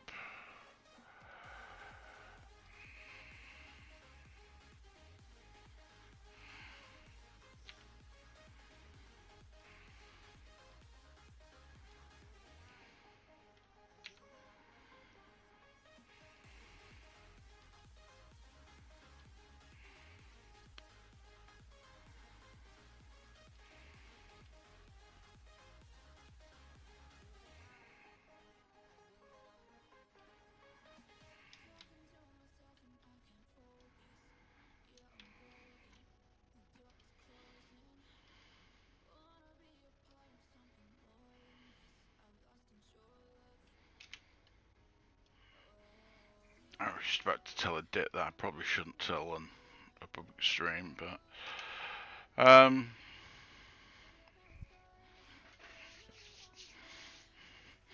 yeah, I can't tell that story.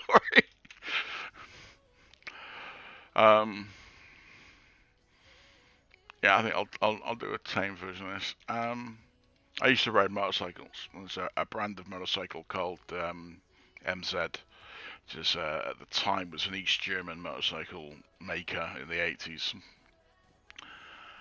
and they made a series of bikes, and it was a TS 150 that I had, and it was a single cylinder. It was a 200cc single cylinder, and it was very low revving, but it was a thump thump thump thing.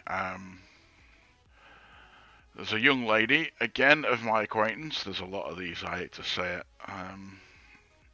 I was a tart in my earlier years, who used to come around the motorcycle shop that I worked at when I was 16 before I joined up. And I had this 200cc bike, and I was riding it illegally. Just stuck up some L plates on it. It was slower than my mate's 125s, to be honest. But it was supposed to be a TS 150, but it actually had the 200cc big bore block on it for some reason. I can't remember where it came from, but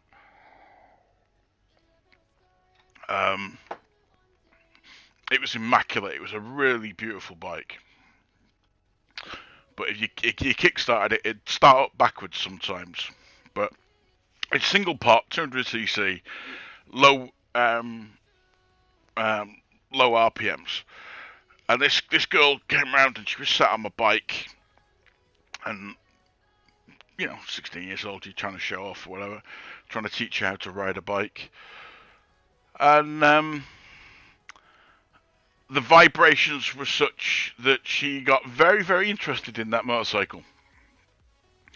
I think that's probably the easiest way to say it. My boss came out and was about to rip me a new one, and then saw what we were all desperately trying not to laugh about, and just broke into hysterics.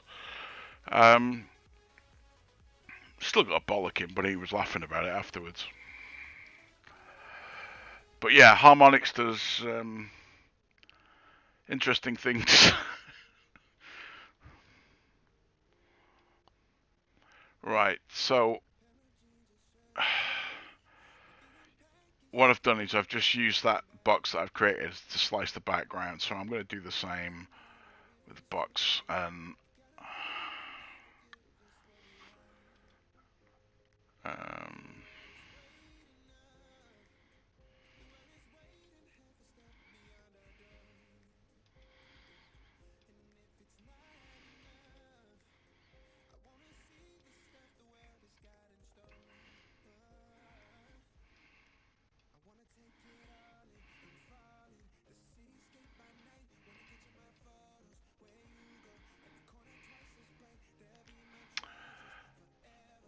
right, you can see it's not quite got everything that I need.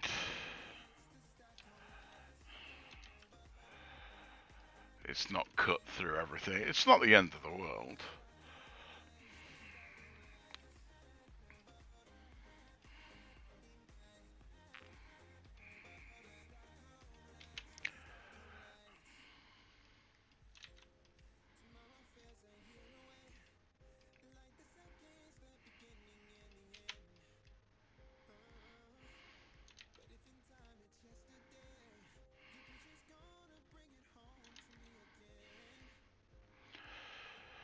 So let's go up on here.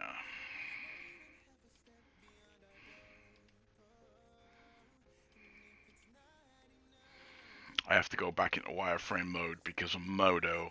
If you do a slice in default and with a solid view, all it does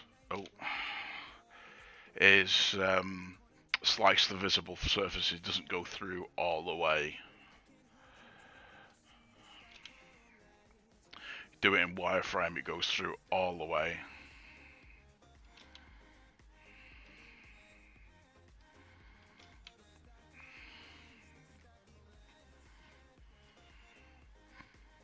So the entire point of this is I wanted that top line to be perfectly straight, and because I'm adjusting the hull lines, I didn't want it to interfere. I didn't want it to be out of whack. So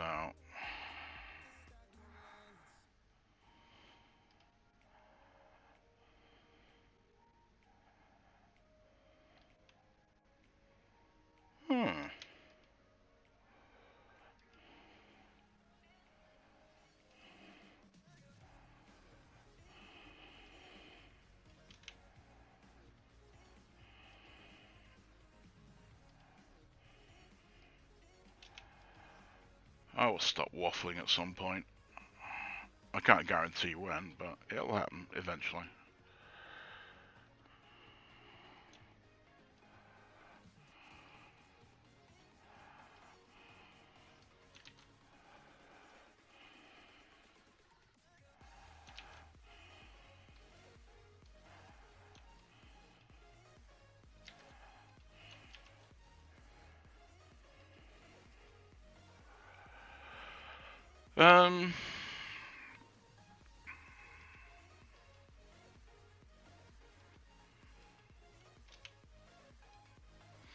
That was meant to be a patch.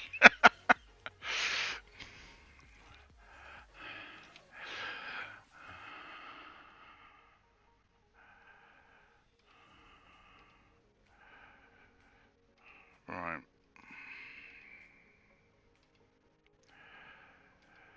As you can see, this is where I have a little bit of a tism about polygon efficiency, but I'm going to come back to that one in a little bit.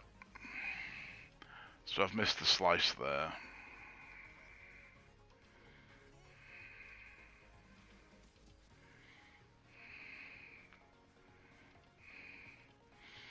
I mean, I'm going to clean up all the polygon cuts later on. I'm going to use the tool to do that, and that's built into this. So it'll merge all floating points and things like that, and it'll then show me where the boundaries are, and allow me to close the mesh. There's a number of reasons to do it, but especially when it comes to sort of in-game stuff, the more efficient you can make your mesh, the smoother our running game, and LODs are obviously hugely important. So when you're making the mesh, it also pays to consider how you're going to LOD it down.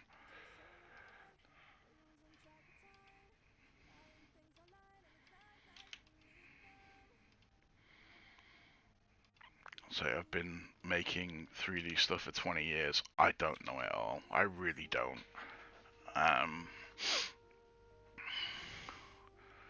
There are much better 3D artists out there than me.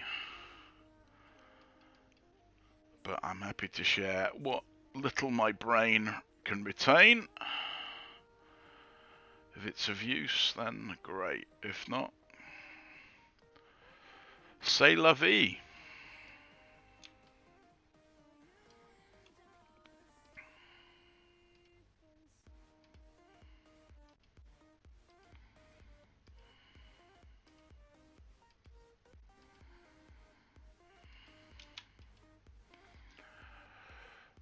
Right.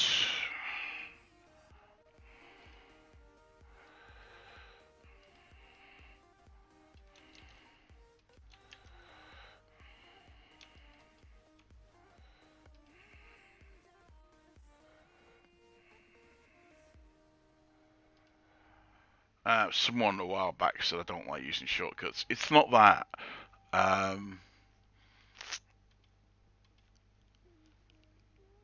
Again, it's a lot of this comes down to. I used to teach. I used to teach 3D stuff years ago. I used to teach militaries and whatever how to model for simulation and do all sorts of various things. I even worked for BI Sim at one point before we fell out, which is another story that I'm not allowed really to talk about because it's still under an NDA. Right.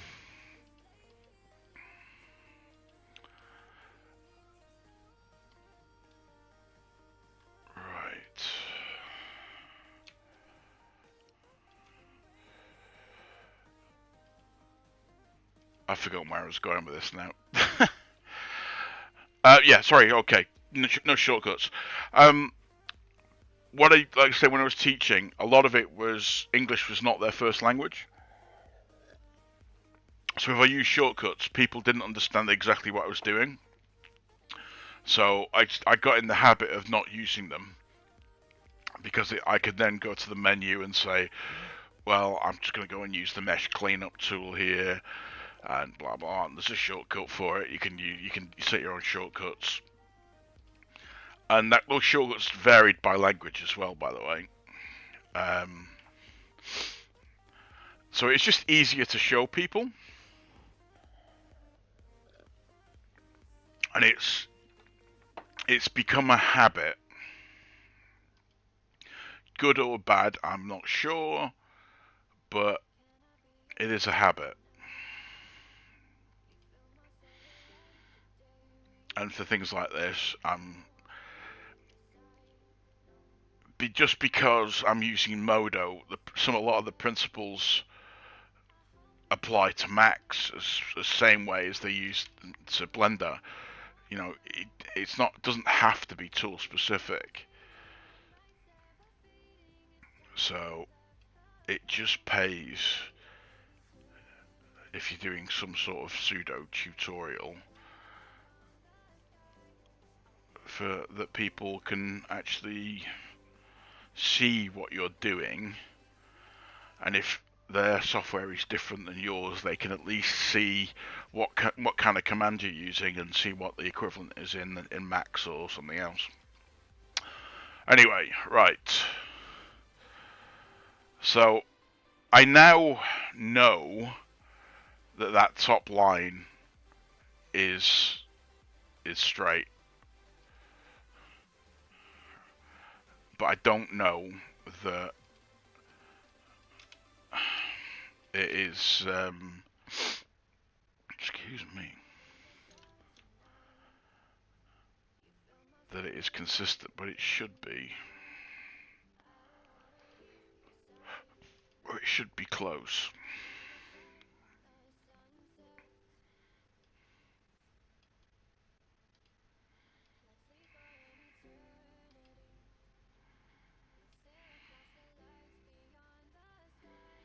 Right, I fucked up. You can see that it's bent under itself. So what I'm going to do is I'm going to grab that line.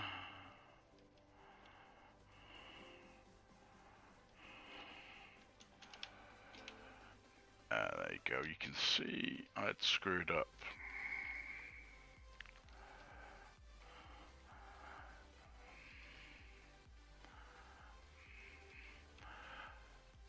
So if I go to the front view now, and I go into wireframe, you can see where I've screwed up.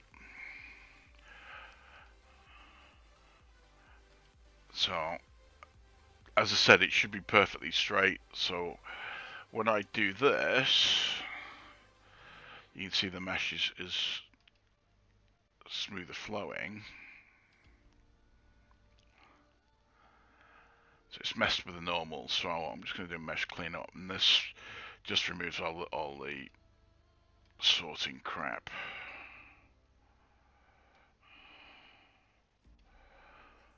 Oh, I'm shaded section not default. I do apologise. Right, so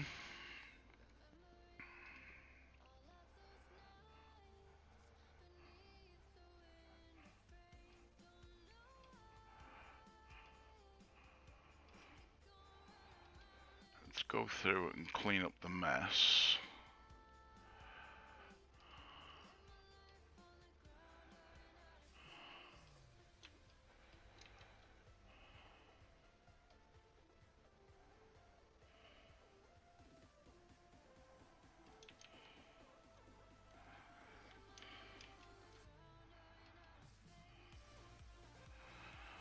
So this is where I wasn't happy about the line itself.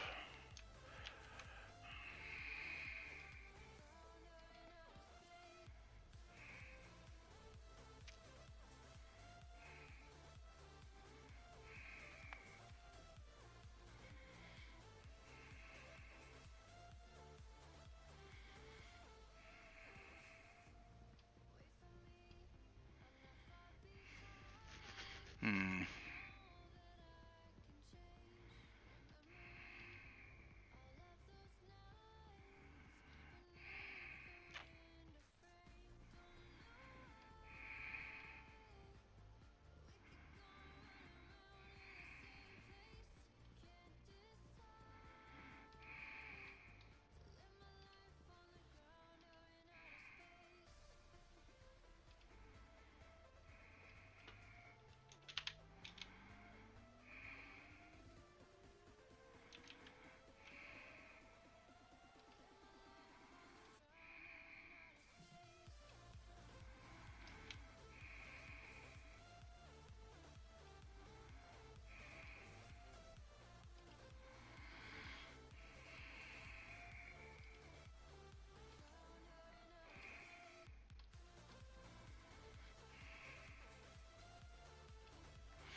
Sorry, I am just looking at something else that's off screen.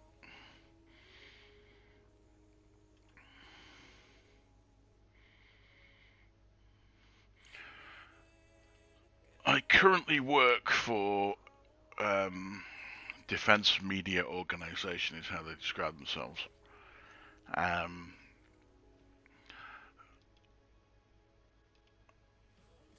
my editor at the moment is not very happy with me, but I've finished everything that I need to do for the month. Um, I'm waiting on what he's doing, hence why I'm not working on a Friday.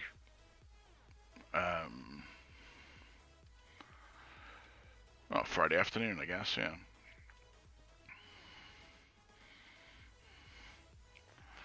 He just sent me a bit of a snotty email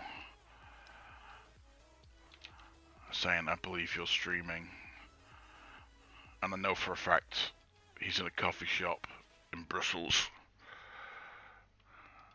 So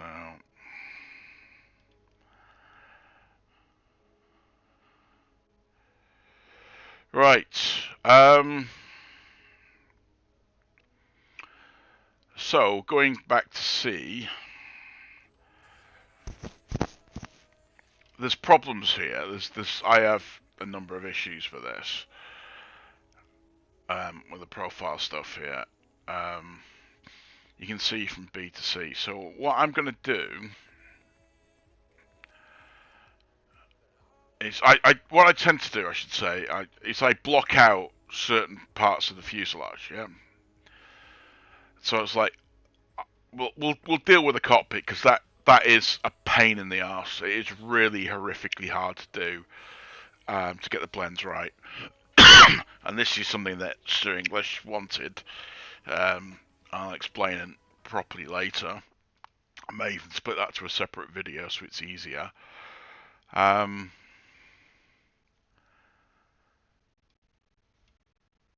Something's gone quiet. Why has that gone quiet?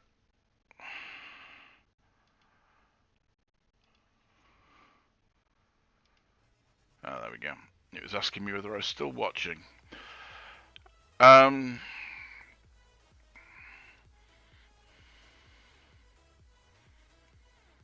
Right, so what I want to do is I want to grab these top edges.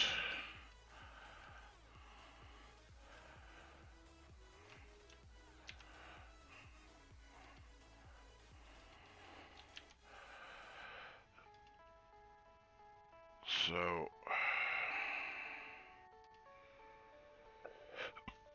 excuse me.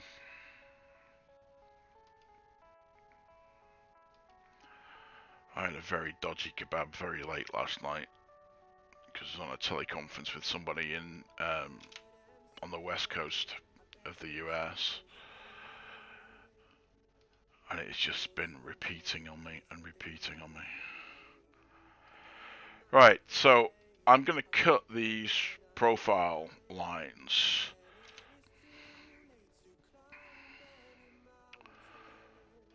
So you can see what I've done essentially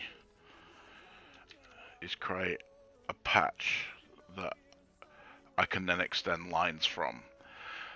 But the problem with this is I'm relying totally on the drawing to be accurate, and we've already proven that it's not. So what we need to do is work out, is this going to match the profiles that we have? So I've got a couple of ways I can do this. I'm going to use this patch. So that should, in theory, be the footprint for the entire engine. And I know for a fact it's not. It won't be. So if I just go to the reference model. So if I turn off. So yeah, let's be good here. Working. So that's our roof patch.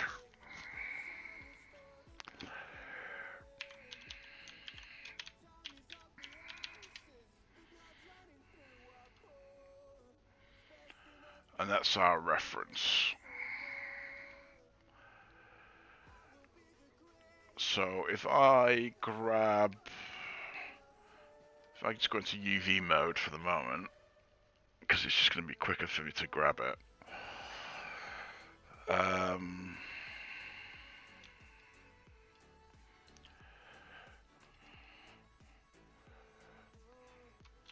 So if I grab that, and I'm not saying this is going to match perfectly because it won't. Let's go back to model. You can see it doesn't sit quite right. So this is what I was kind of trying to point out, is this is why your drawings may not make perfect sense. Right, so let's create a new mesh. I'm going to go back into working, and I'm going to grab this center block because that was our original block. So we're going to go back to the front view again. I need to turn front view on. So let's go to B. We're going to drag this down to B now. So you can see, according to this, B is here. Now that the shape of the fuselage does not allow for this. So somewhere between A and B, according to this, it changes. So to me, it doesn't. I'm struggling to understand how that happens, given that the door dictates how much it can bend. So if I go back to my right view and I turn working back on, right, let's go to the left view because that's got the door on it.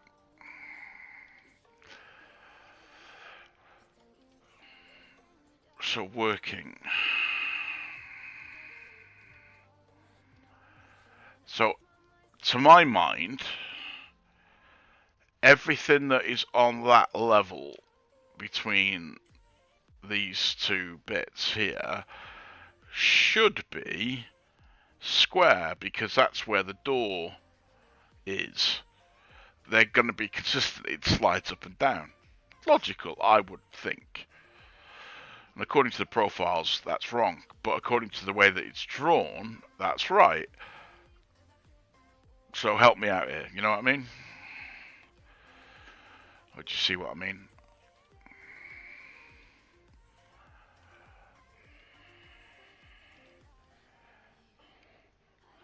And I can still see an issue here, so I'm going to tweak this a little bit.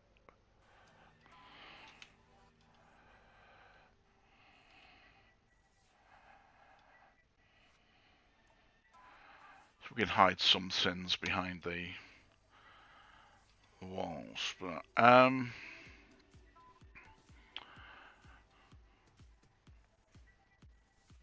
so yeah, this is what I'm kind of saying is the drawings are a little bit ambiguous. It may be that everything changes, the flow changes, but this is why you can't always trust these sorts of things.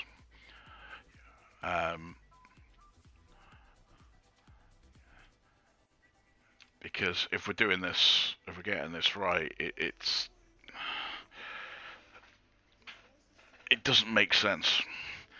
And again, if we go back to an actual picture, you can see while that is curved, it doesn't look like the engine cowl really changes that much.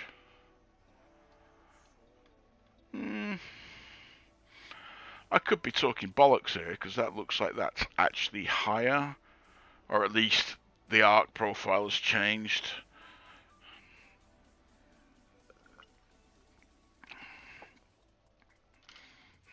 But yeah,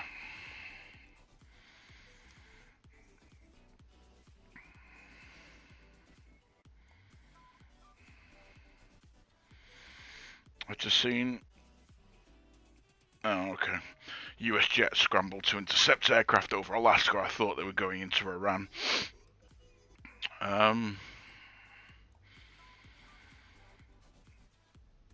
Yeah. Anyway, I am okay. So let's assume that that's going to be right. So let's try.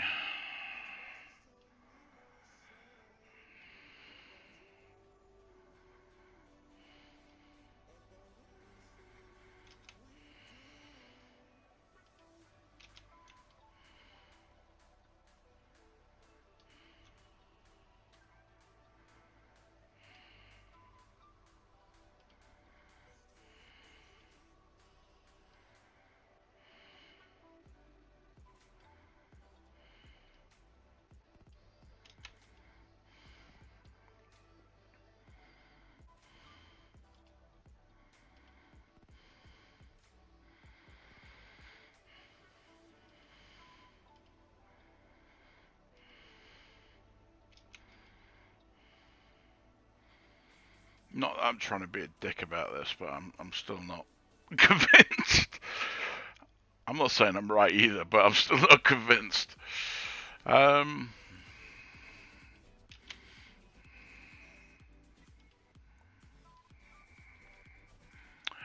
Right.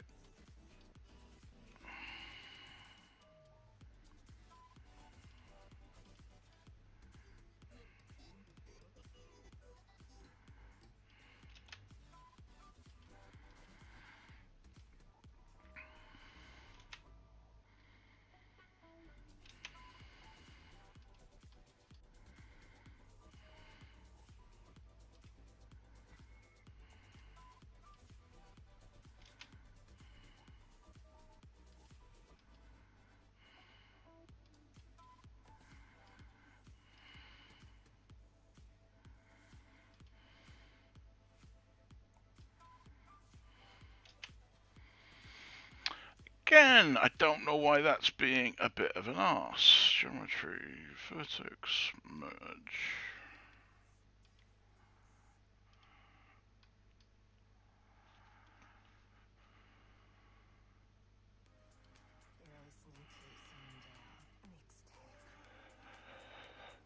I really need to update my streaming music.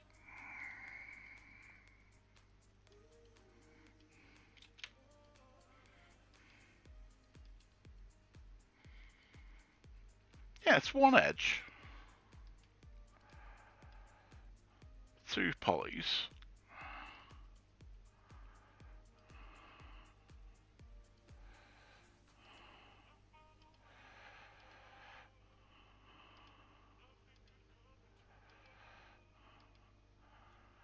So why is that not beveling?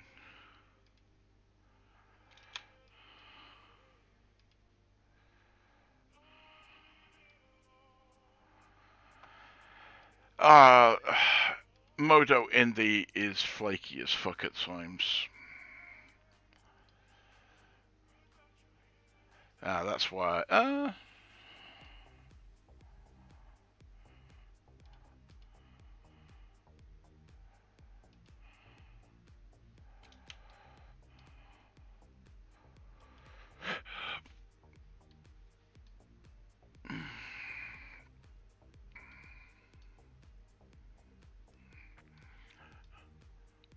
Okay, there is floating mesh out there.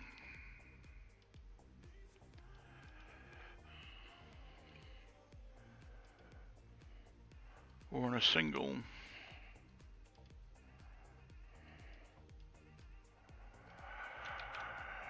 I tell you what, I'm just going to restart Modo.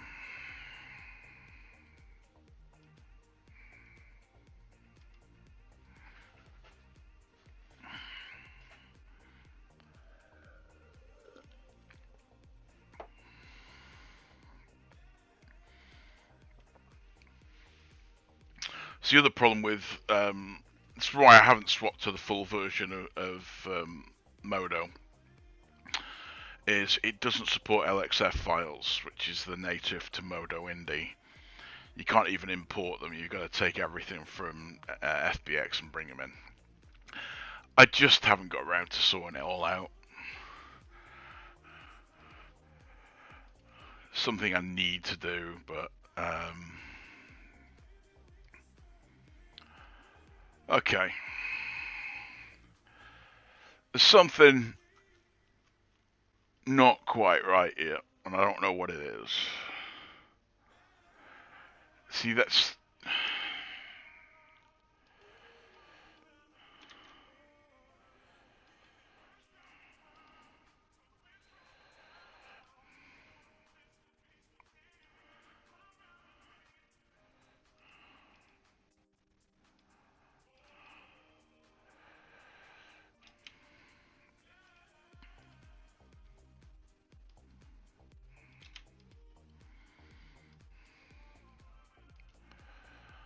I might need to go in a bit anyway. Yeah,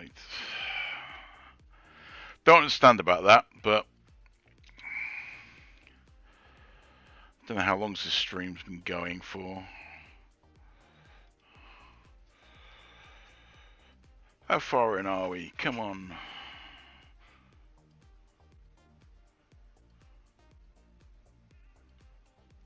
I don't know. I don't even know what time this started. When did this start? Let's see, news and releases. So we went live 11:27. So we're 2.5 hours in, right? Okay. I need to go in about half an hour or so. Yeah, anyway, I don't understand what's going on there. So a little bit more than annoyed about that. But I want to solve why this is being an arse.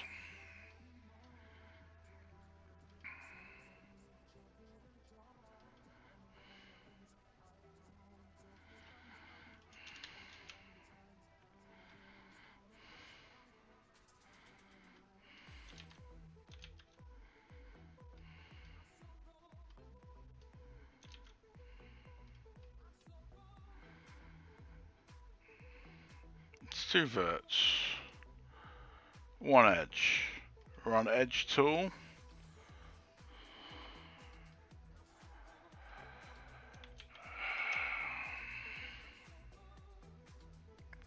So slides work, so it is picking the edge up. So there's logically something I've got wrong in the edge.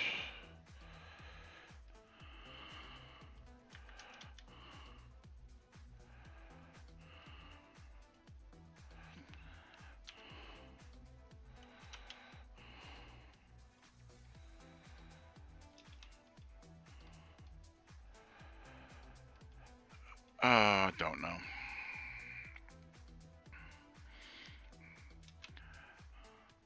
It doesn't matter anyway, because what I'm trying to do with this is just get profiles.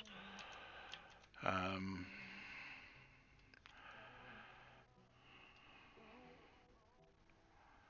trying to illustrate why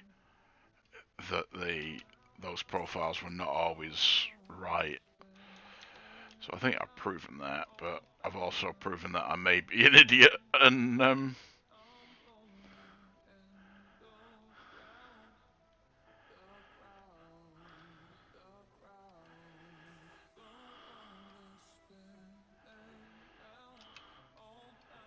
I may be screwing up.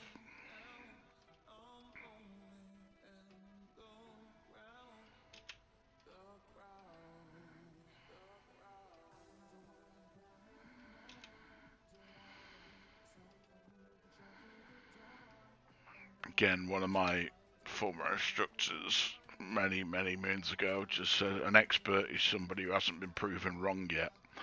So I'm never claiming to be an expert. I will say I have experience in certain things, but I'm not an expert. Right, so that's C. So I want to drag that down to C.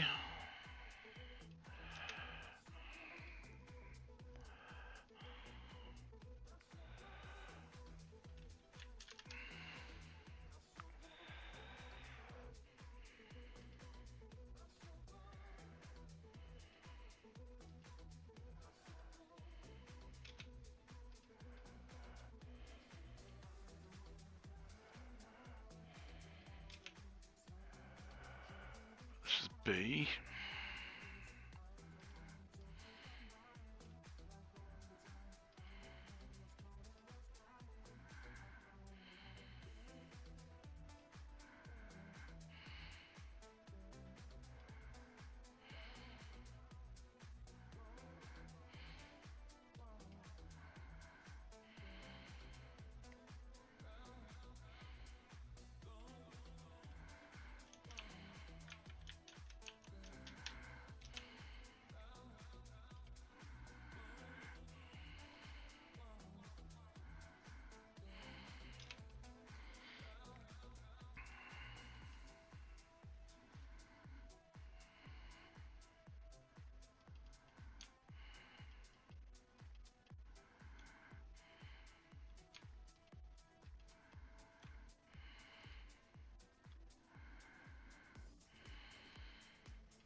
I really just should have made these a flat plane, really, but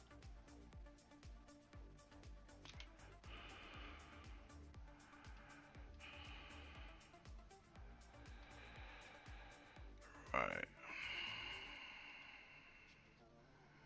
Doing this the most complicated way possible, by the way, so.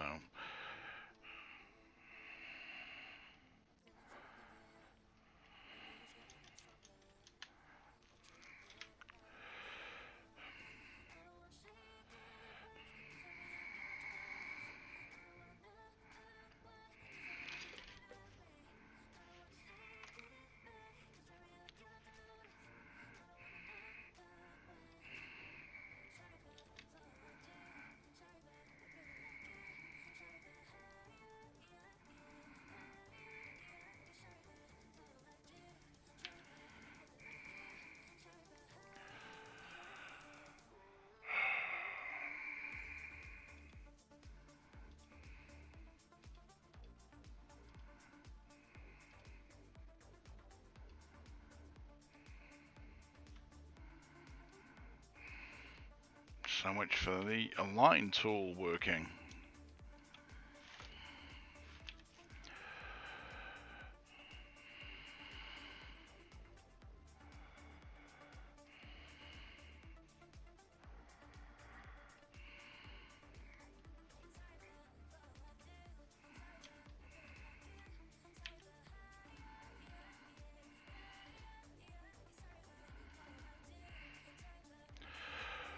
Right, so let's go back into Space Mouse. Yeah, profile's not fitting. If I turn working on and off, the profiles don't quite seem to work for me. But having seen that now, and that blend down, I'm willing to concede that I may be wrong. I'm just struggling with how that fits in there, because if that profile keeps changing along the length,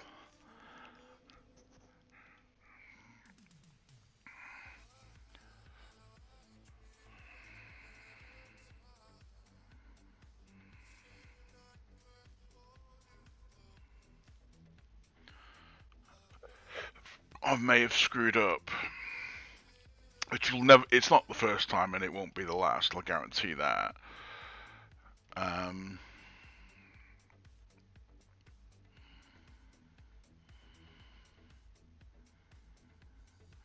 just struggling to reconcile.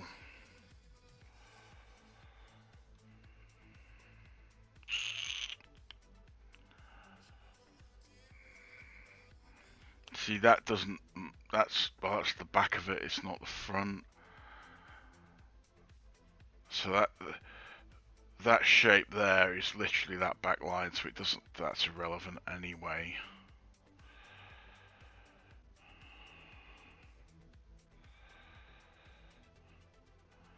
See, that suggests that straight and doesn't taper, but the taper looks like it comes, it starts there and ends there, maybe?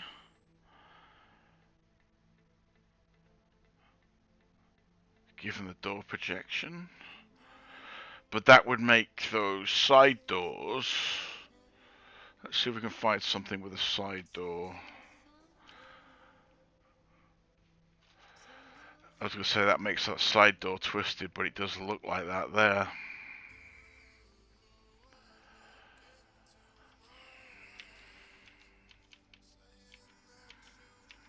Pretty sure I have a picture of somebody going in the side door.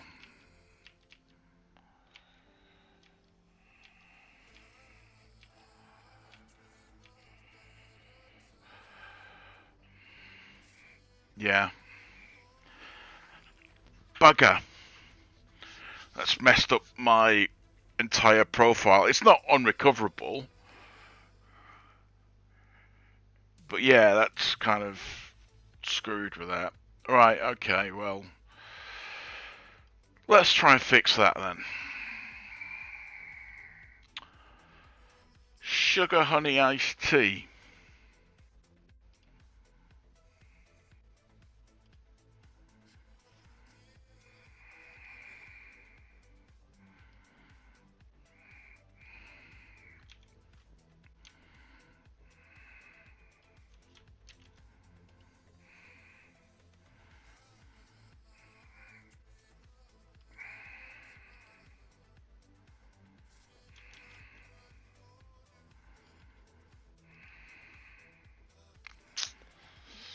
Just trying to work out how best to do this now.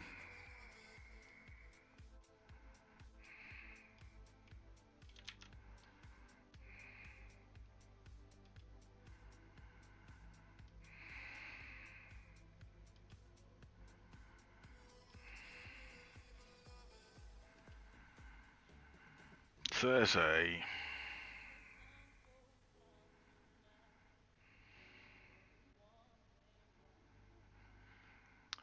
So I'm saying that it's tapering down behind that, and we're assuming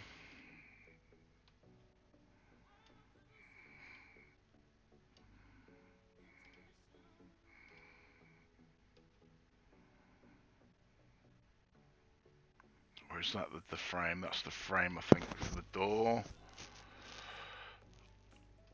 Let's go to the right side. Yeah.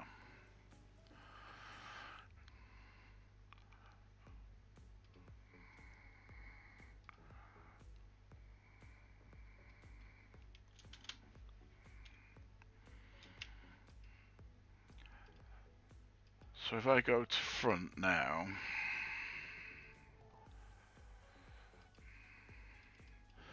so that is the back of the cockpit, and it supposedly blends.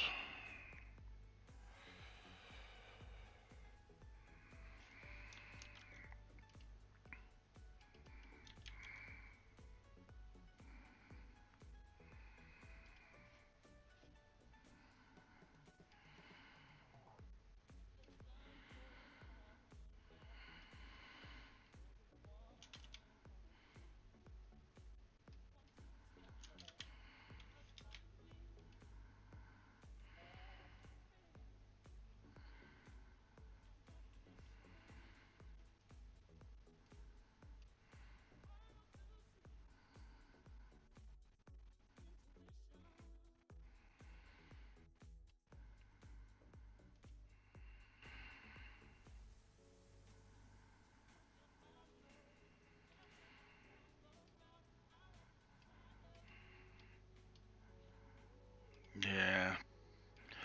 I'm not loving this. Let's try it.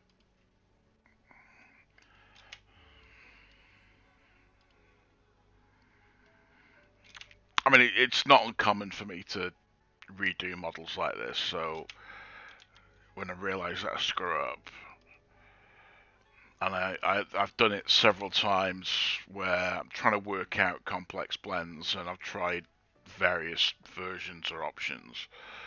So again, our best advice is, keep trying until you find something that sticks. What you're seeing on the stream is warts and all. There's no, it's not a polished performance. To borrow from the Wi-Fi's, this is not a professional operation.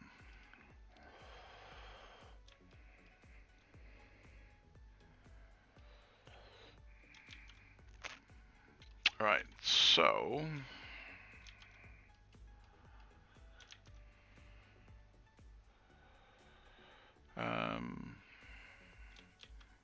sorry, I didn't mean to delete that face. I'm going to need it later on.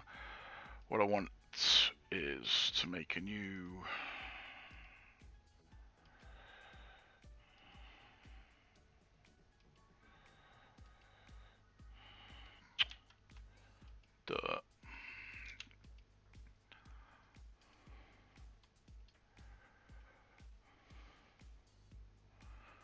are these all off shifted? Oh, you bastard.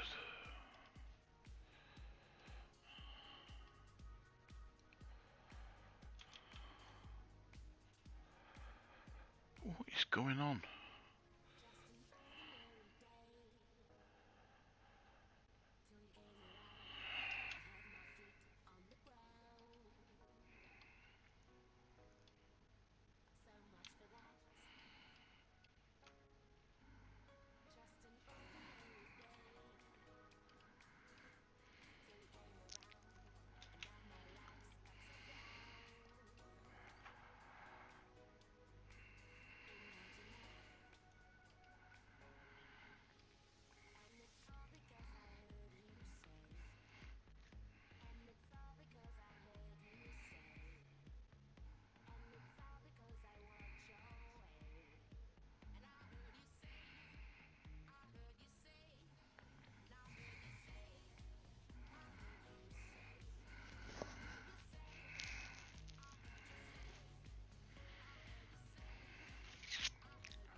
So that takes us to the B frame.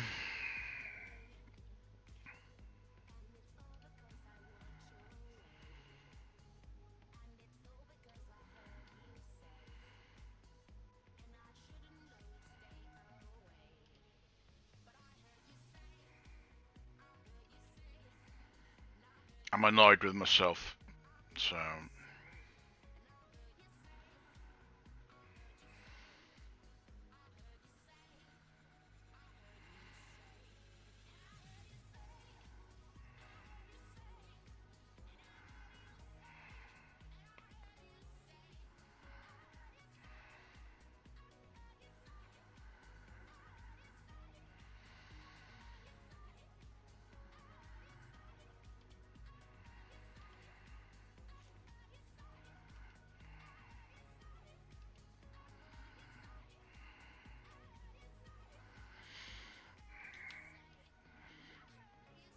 It's all kind of making a little bit more sense now, and I kind of wish that I'd done this differently at the start, but it is what it is.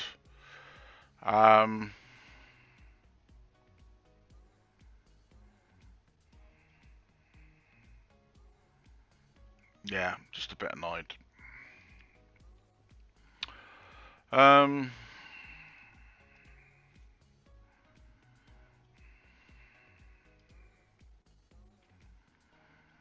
How many frame? So we've got A, B, C, D. So where am I on that? I'm roughly on the back end of the D frame.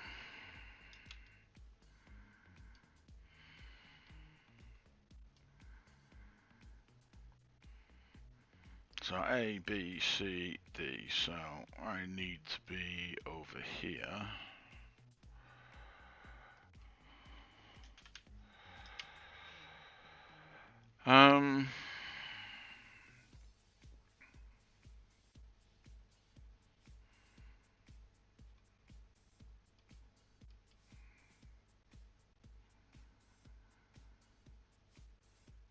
Yeah, I'm just annoyed. That's kind of thrown me.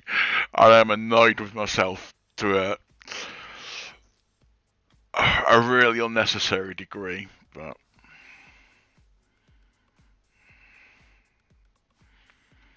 See, D is the back frame.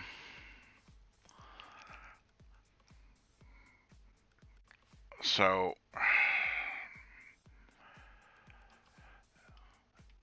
if I grab those polygons...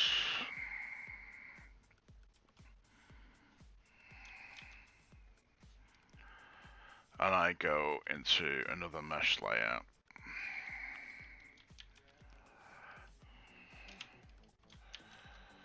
Oh,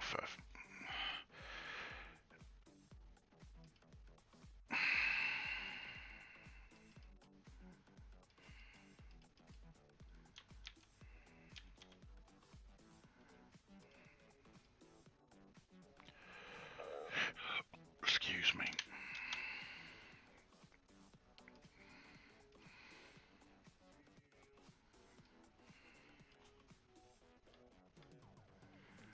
So D is going to be on that stitch line.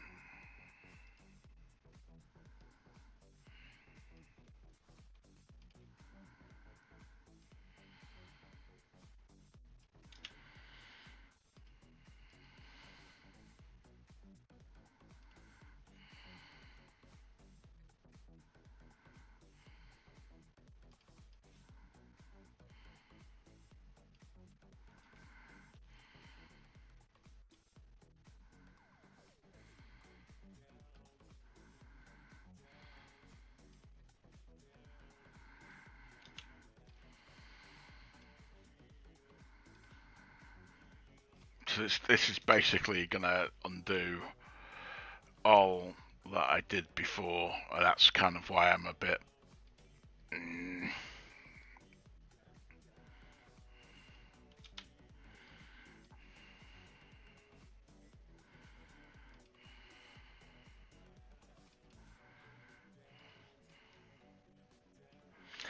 I mean, the profiles were there when I started, so I can't... There's no defense for it. I had the facility, and I chose not to do it. I thought I was smarter than this, so... It is what it is.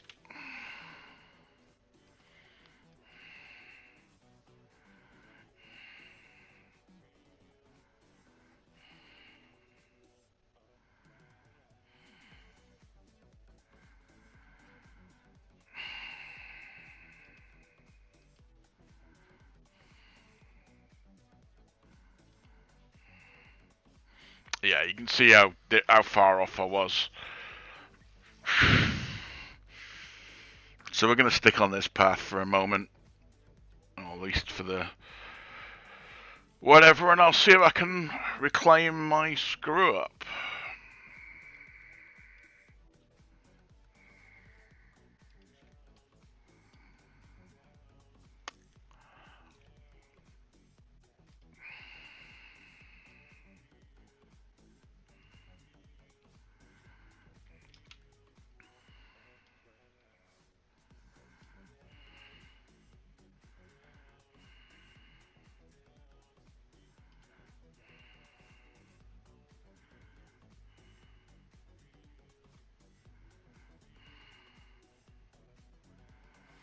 I can't help but feel something else. There's an error creeping in here.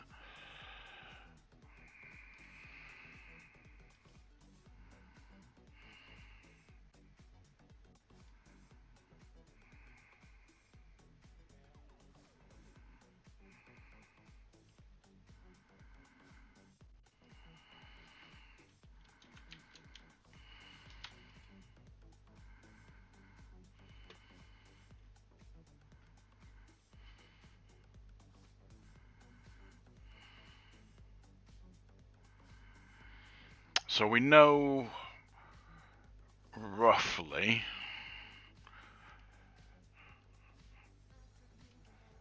that the E profile is right. So everything after that should be good. Need tweaking, but still.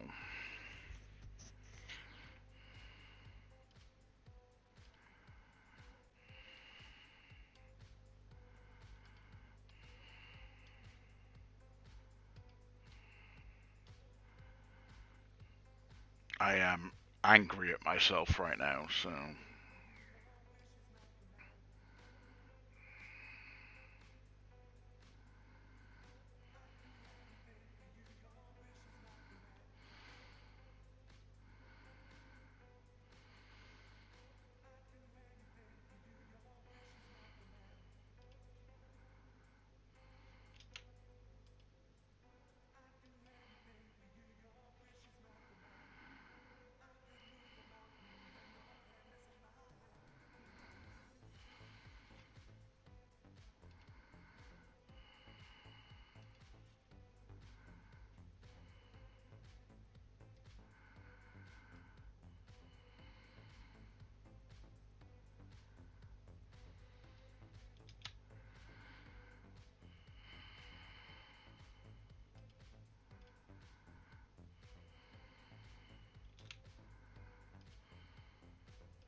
For some bizarre reason, I've just remembered an anecdote about light versus heavy vaulting in CATIA from when I was at Airbus. I don't know why that just came into my head.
So we need to transition from E, from D to E.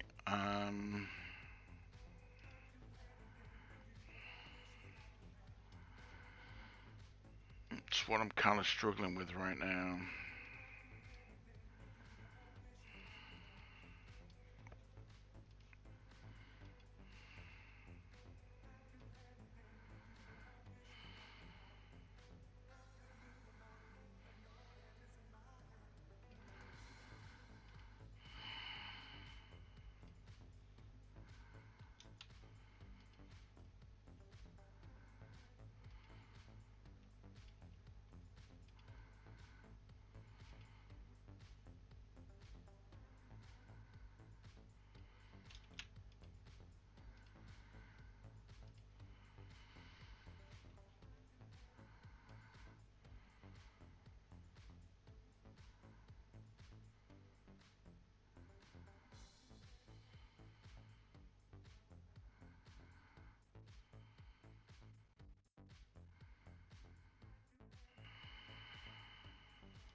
I'm just struggling to resolve how we get between the two states here.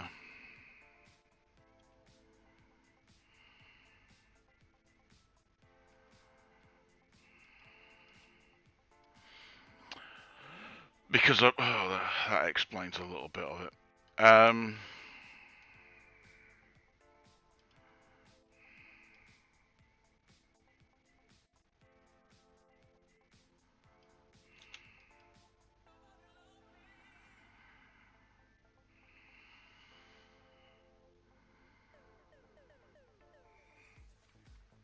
Yeah, I'm going to rebuild this back edge.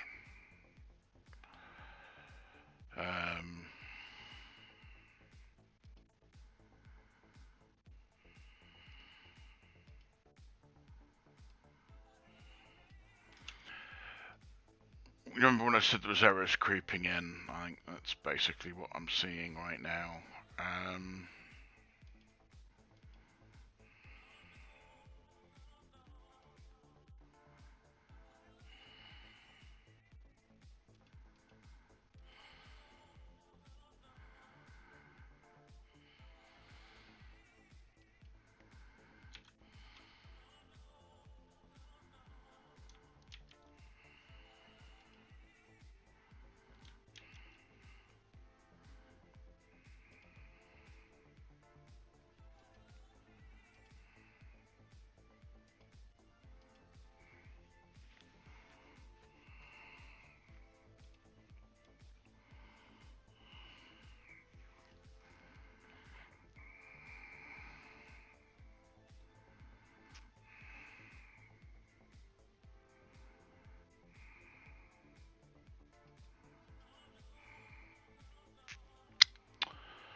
Right.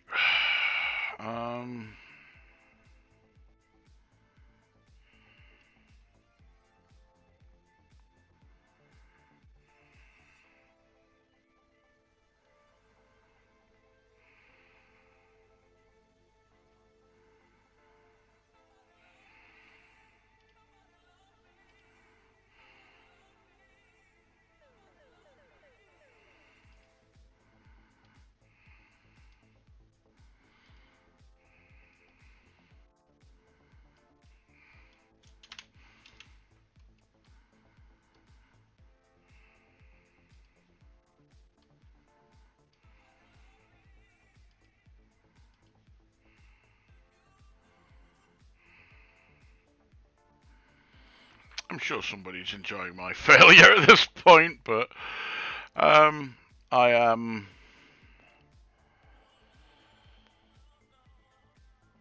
planning how to fix this in a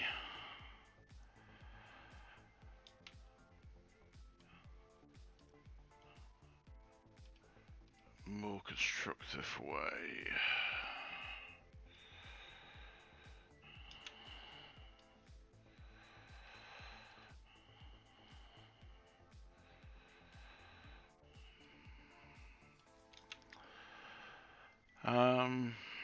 Where are we? That's probably the center.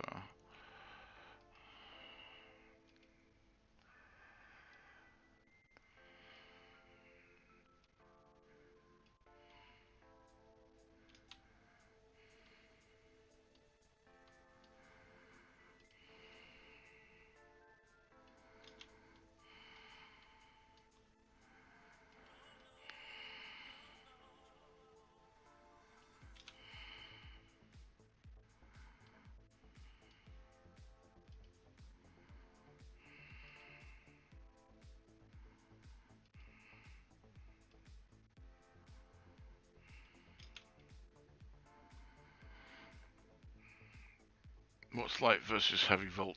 Okay. The anecdote, right?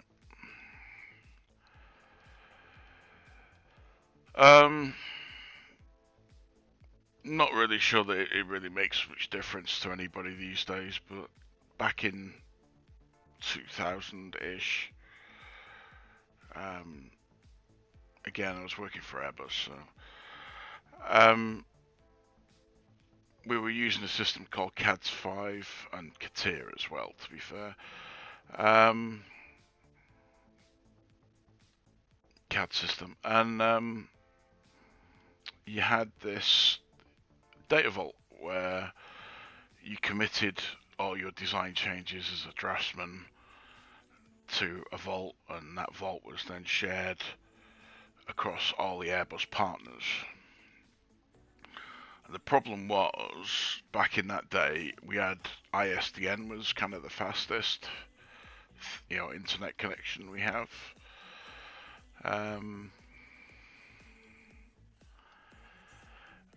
And when you data vaulted something in Bristol, it had to be shared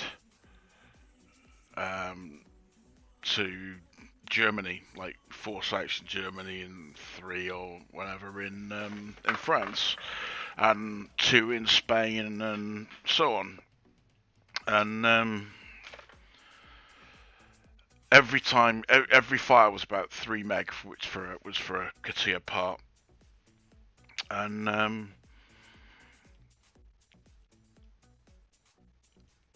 once you committed it to the local vault then had to send it out. It was massive volumes of data, and we were being charged a fortune. So light vaulting is when you send the metadata, and heavy vaulting was when you sent everything. And I was in a meeting, had a big punch up with a German lass, because she seemed completely convinced that bandwidth wasn't a thing, and I in my typical bullish self at the time, basically said you are trying to shove an elephant through a garden hose pipe and expecting it to still be an elephant on the other side. I don't know why it popped into my head earlier, but that's what I was referring to.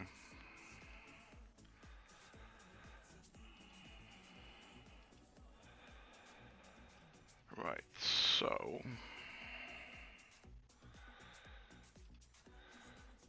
that's my...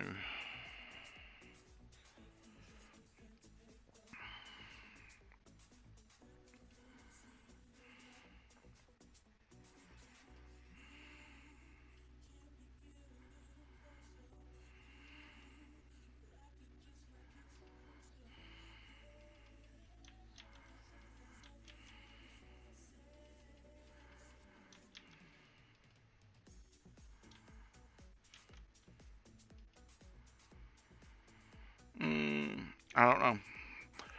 Sorry, I just realised it's not coming on screen.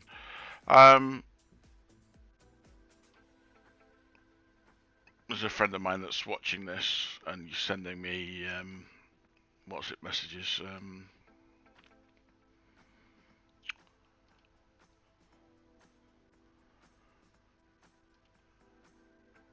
What is it? What are we talking on? WhatsApp.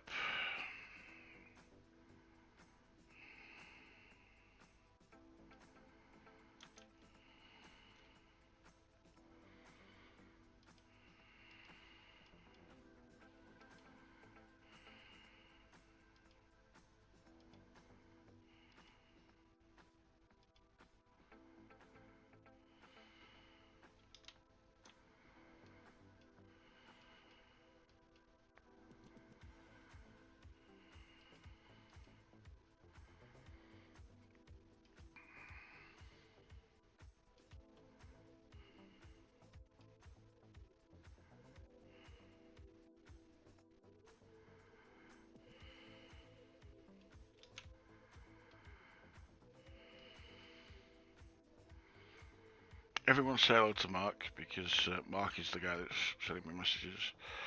So, no, mate. Do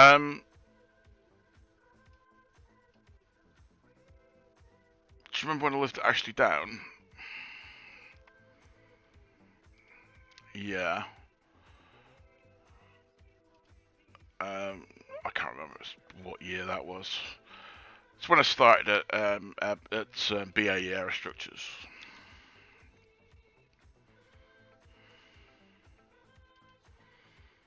Yeah. Man, that was when it all kicked off.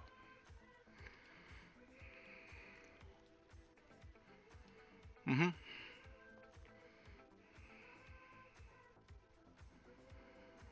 Can if you like.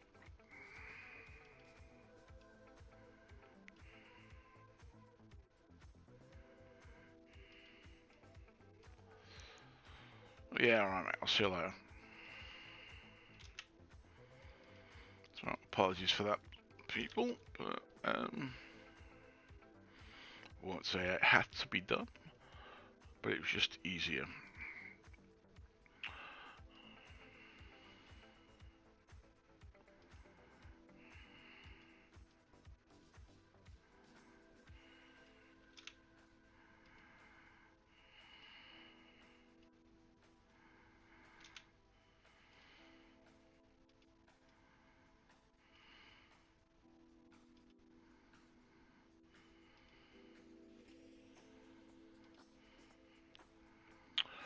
So what I'm trying to do now is resize these bottom panels so I can get some sort of semblance about the boat hull, or the bottom of the boat hull. I'm not giving you a reference mark, but I am going to call it in a little bit because there is stuff that I desperately need to do, and I really could do with a bathroom break. I will probably try and come on later on and continue this Like I said, there's a couple of things I need to do,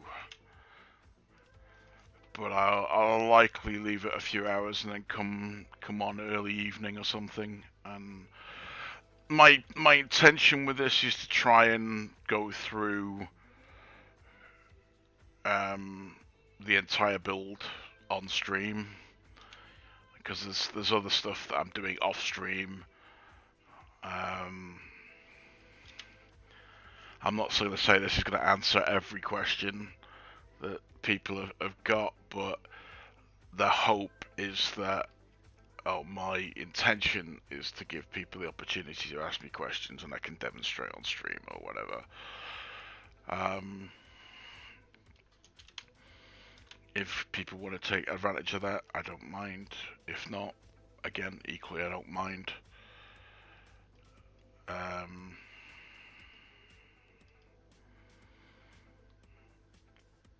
Trying to help as much as I can, but can't guarantee that I'll be able to answer everyone's questions, because I'm not even sure I know all the answers, so...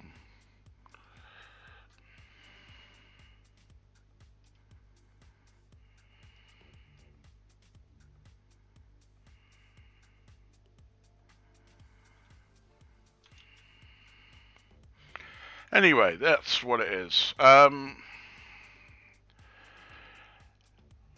Yeah, I'm getting a pressing need to go and do something now, so I'm going to call it there. This should be on Twitch and saved for the next 30 days or whatever it is, but it should remain on YouTube, and I'll put a playlist together for Seaking build on YouTube. So, hope this is useful. Hope you've had some interest out of my little dits and whatever.